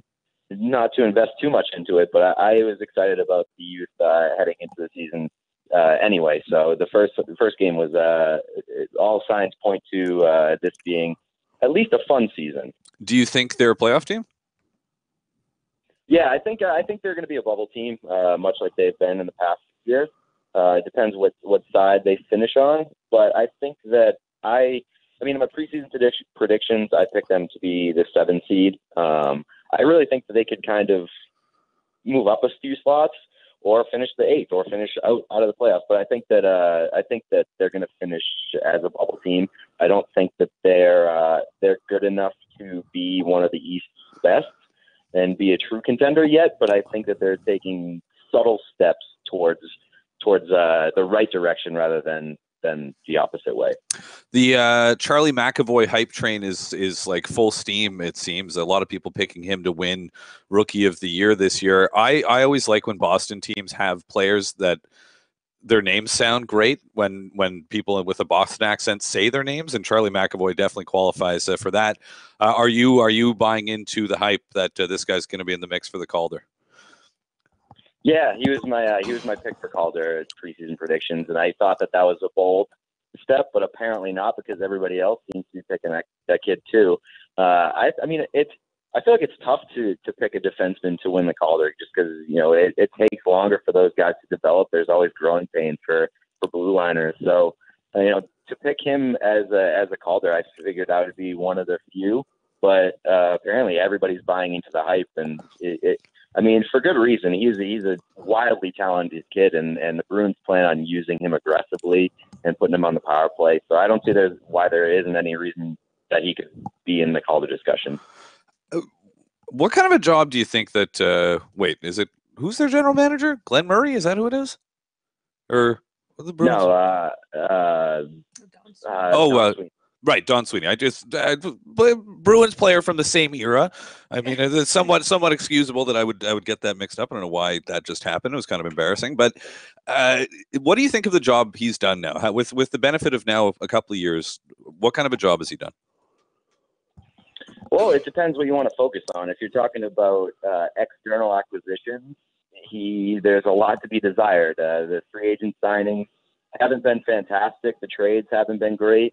I think you can pinpoint a few trades where you say, all right, they did okay there. The Milan Lucic trade was one of them. But external acquisitions I haven't loved. But if you look at the drafting, if you look at the re-signings that he's had, he's done really well. They're seeing some of the youth come up. Some of that youth came from Peter Chiarelli, but some of Don Sweeney's draft picks are coming up and look promising. But you look at the Brad Marchand signing, the David Pastrnak signing, despite all the all the worry and the threat of a holdout and high anxiety there. He signed the Pastrnak signing was unbelievable. So there's been a lot of ups and downs, but I think that they need to be smarter in terms of external acquisitions. You look at David Backes, that he could leave them strapped for a little while. I think that there's a little bit of work to be done, but there's reason to think that this guy is maybe the man for the job. Yeah, and the Bruins announcing the other night that it's a diverticulitis for David Backes. Yuck. Yeah, terrible. And that's 3 to 4 weeks, I think, is the timeline they were giving. I feel like I'd be sad if I was David Backes that they told everybody, I'd just be like, whatever happened to like a lower body injury, I don't even know what diverticulitis is. Yeah, it sounds really unpleasant. It's like a colon thing. Pete, do you know what it is? Yeah, I had no idea what it was until I retweeted and a bunch of people responded with poop jokes, and then I was like, oh, this doesn't sound fun. Huh. So tough break for him. Yeah, no doubt. That was the Jake DeBrusk debut. Couldn't have gone much better. He's got his dad, former NHLer, crying tears of joy watching him score. That's what it's all about, right? Absolutely. I mean, I can never get enough of that stuff. I'm a cynic. I'm generally a negative person, and I like to make fun of a lot of things around hockey. But when you see a parent like that, be super emotional, especially a parent who's been there and who's played the game, when you see them get emotional in that sense, it's really, really cool. Yeah, I love stuff like that, and very, very cool to see the kid. A nice little storyline there for the Bruins too. They need guys with the Bergeron out, with Backes dealing with diverticulitis. They need, I mentioned that again. They need like David Krejci. I think he won 77% of his faceoffs here. What's the story with Bergeron? When might he be back? It looks like it's day to day, so it's. I don't think the panic button has really set in. But, like you mentioned, David Krejci played unbelievable in the first game and really kind of carried the load down the middle. So it's a little easier to breathe freely when David Krejci's playing well. There tends to be a little bit of inconsistency there with him. So if he kind of slips in the next few games or whatever and Bergeron's not in the lineup, then I think you might start seeing Bruins fans, really pressing to see where Bergeron's at in his comeback. We're chatting with Pete Blackburn here. He's on the line, joining us on Hockey Primetime here on SiriusXM NHL Network Radio and streaming live at hockeyprimetime.com. You can read Pete's work at CBS Sports. You can listen to his podcast. It's called Brunch. Subscribe and rate on iTunes. And in Pete's pin tweet, he says, if you do that, he will wash your car in a mankini, although summer's over. Right? So I guess not anymore. All the more reason to make him do it. Yeah, right. I'll do it in the winter if you rate and subscribe. I don't care. There's no timeline there. Just I'm a sucker for the ratings on iTunes. What? Okay, great. Well, that's good to know. And tell me about your podcast and do it please in a way that will make people be like, yeah, I do want to subscribe and rate and listen to the podcast.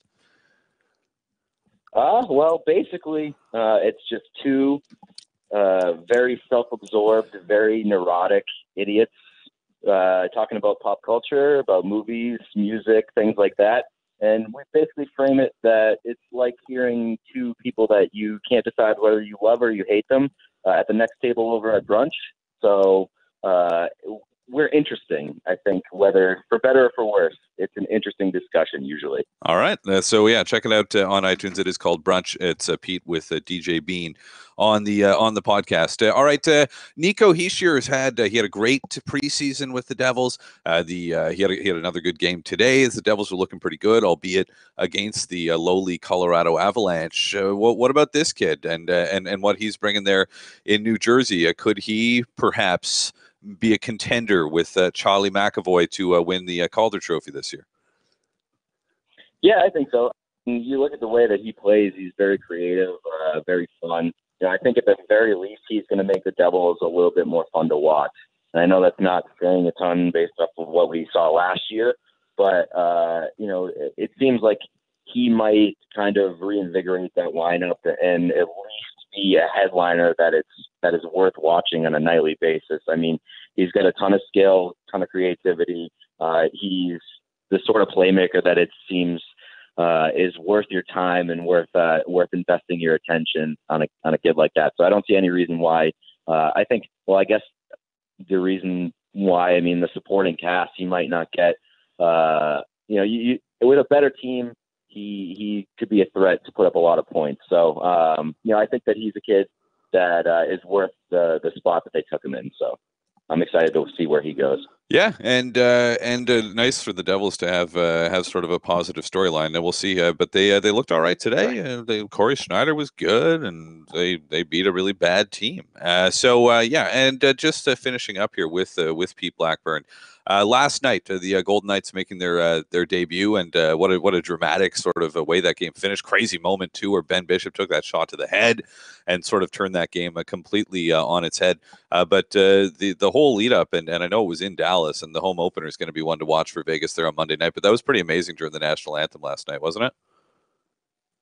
Yeah, it really was. I mean, that was as heavy as a pregame as you'll see, in a while. I mean, you look at the Devils, one of their employees killed by a drunk driver over the summer, and then Dave Strader passed away from cancer, and then obviously the Vegas stuff. So there was a ton of memorials in the pregame, and I thought it was really, really cool of the Stars to stand on the same blue line as the Golden Knights players to, it's symbolic, literally standing with Vegas.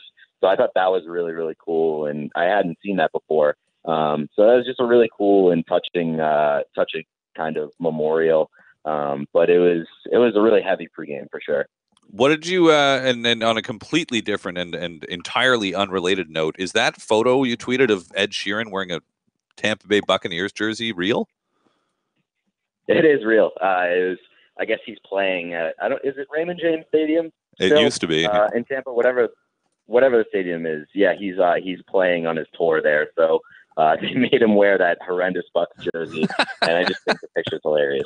I haven't seen it yet, but you mentioned pop culture, and I saw that you did tweet about it. American Made, the new Tom Cruise movie. Thumbs up or thumbs down? I would put it right in the middle, the thumb sideways. I wasn't crazy about it. It's doing really well in reviews.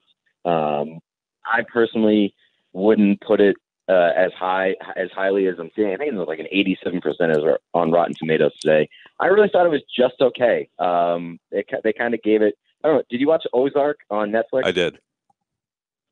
Okay.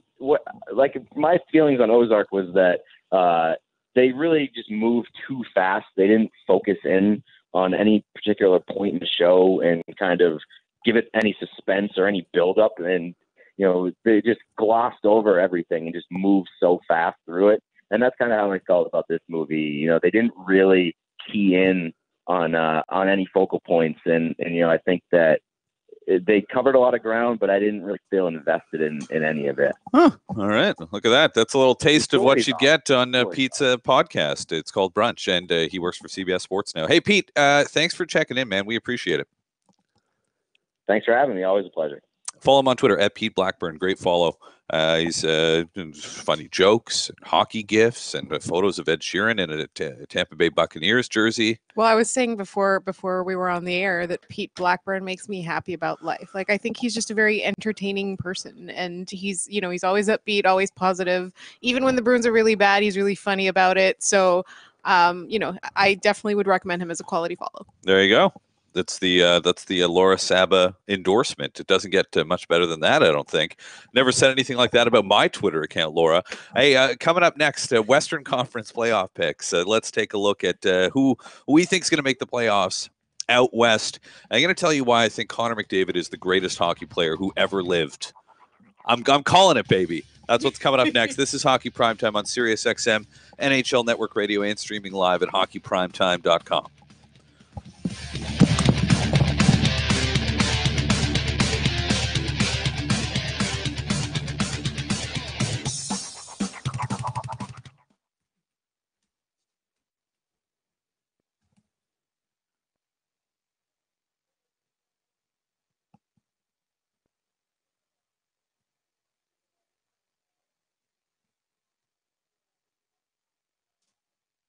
What's going on out there? Like, are people hanging out outside? Why would somebody hang out outside?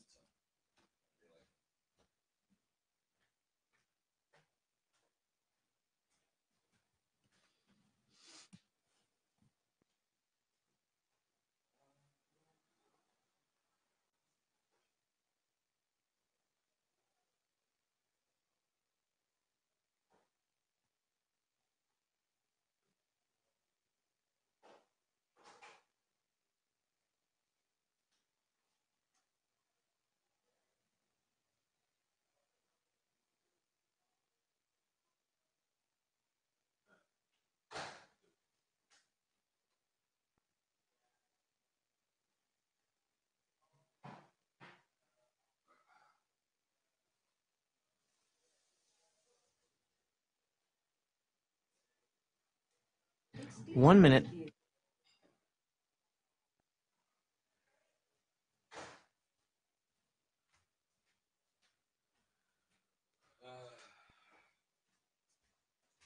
Yeah, people next door are having a fucking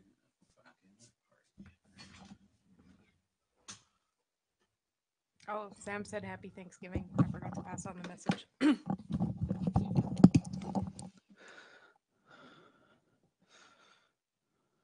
30 seconds.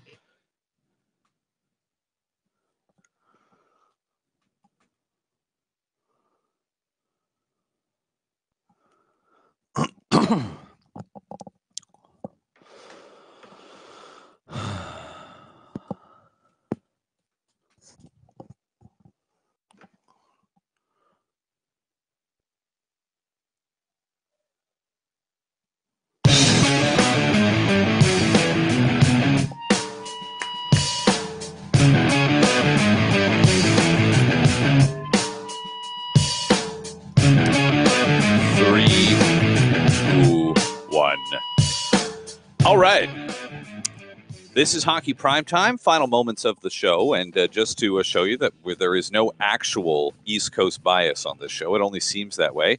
Wait, hold on. Did we have any guests on the show who weren't in the Eastern time zone today, yes, Laura? We had Kristen, and we had Jonathan Whittles. Oh yeah, he's even Easter than the Edmonton Oilers time zone. Wester than the Edmonton Oilers time zone. I think he's in the Pacific time zone. That doesn't sound right. I messed that up somehow, but no, we were west off the top of the show, I think. Good, great, awesome. That's fantastic. There you go. Because I know a lot of people out west feel maligned by the East, right?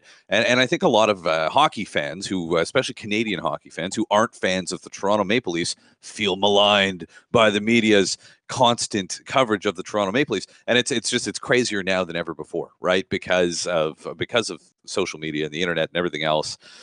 We're bombarded with this Leaf stuff, and it was happening all week. And you know when it really started? It started almost exactly 365 days ago, when Austin Matthews scored 4 goals in his debut game. It was absolutely insane. Like one of the craziest things ever, right? So rare in life that that something lives up to the hype, right? It's the Austin Matthews debut game. What's going to happen? Guy undressed Erik Karlsson, scored a goal. Like, it was crazy. It was amazing, And I don't care. I mean, I'm not, I don't hate the Leafs. I've on the record here is saying I want the Leafs to succeed. I think it's good for hockey. I think it's good for the sport in this country. I think it's good for media in this country when the Toronto Maple Leafs are succeeding. But that doesn't mean I haven't already had it up to hearing about the Toronto Maple Leafs, especially after they beat up on the Jets the other night. And it's just like, oh, okay. Anyway, they play another game tonight. So get the hype train going. It's the Leafs and the Rangers tonight And you can listen to it. If you can't watch it, you can listen to it right here on Sirius XM NHL Network Radio. Let's make our Western playoff picks, shall we? Are you ready, Laura? I'm ready. Okay. I've been waiting for this for an hour. Yeah, it's probably going to be less, contentious? I don't know if it's going to like be Surprise. that amazing. You know what I mean? Like, I'm not going to give you a hot take or anything. All right. Chicago. I saw them score 10 goals against the Penguins the other night. Therefore, the Chicago Blackhawks once again will win the Central Division. That's still what that division's called, right? Nashville. I like them. I think Nashville is in.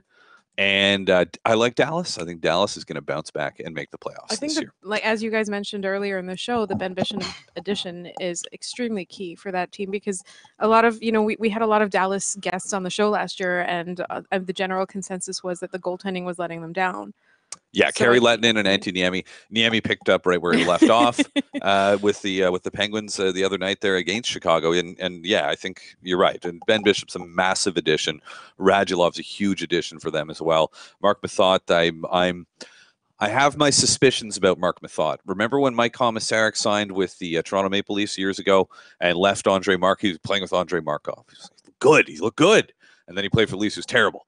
And you realize that it was actually Andre Markov who was lugging this guy around. Erik Karlsson, I think, has been lugging Mark Methot around. There's my hot take of the day. I think that he's going to look a lot less good as a Dallas Star than he did as the Ottawa Senator. Anyway, the Minnesota Wild, I think, are going to make the playoffs too. So there's your 4 teams from the Central. Let's go Pacific, the weakest division in my estimation in the NHL. I don't have any surprises for you. Edmonton, Calgary, the two Alberta teams I think are in. Anaheim, San Jose, I think are going to be in there as well. So that those makes are a lot of sense. Yeah, and it should be fun, right? So what might we see? Like Edmonton, Minnesota in the first round, maybe Edmonton, San Jose, something like that. Yeah, I'd love to. And if it does, it could happen too. Anaheim could win that division. They got a really strong team, a really sort of sneaky good team out there in Anaheim. And if we got an Edmonton-Calgary playoff series, that's something I could definitely get on board with. A lot of hate between those two teams. I can't wait to see, once again tonight, what Connor McDavid's going to do. He sort of has become must-see TV. And that's where I wanted to wrap this up. I do think, and I know this is crazy, and I know people get upset when you say stuff like that. I think Connor McDavid's the best. I think he's the best person at playing hockey that's ever existed. He's absolutely ridiculous. Nobody can do the things that he does. And this is not to disrespect the greats of the past, the Bobby Orr, Wayne Gretzky, Mario Lemieux, the great players who've had great careers, and all of them have obviously had better careers than Connor McDavid. He's only been in the league for 2 years.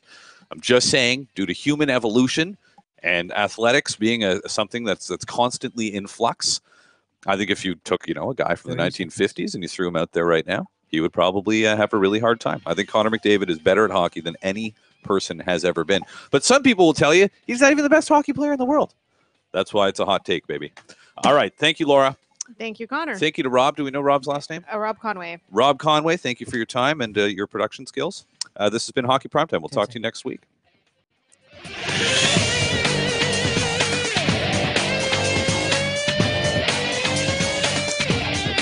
You had me really worried there. What?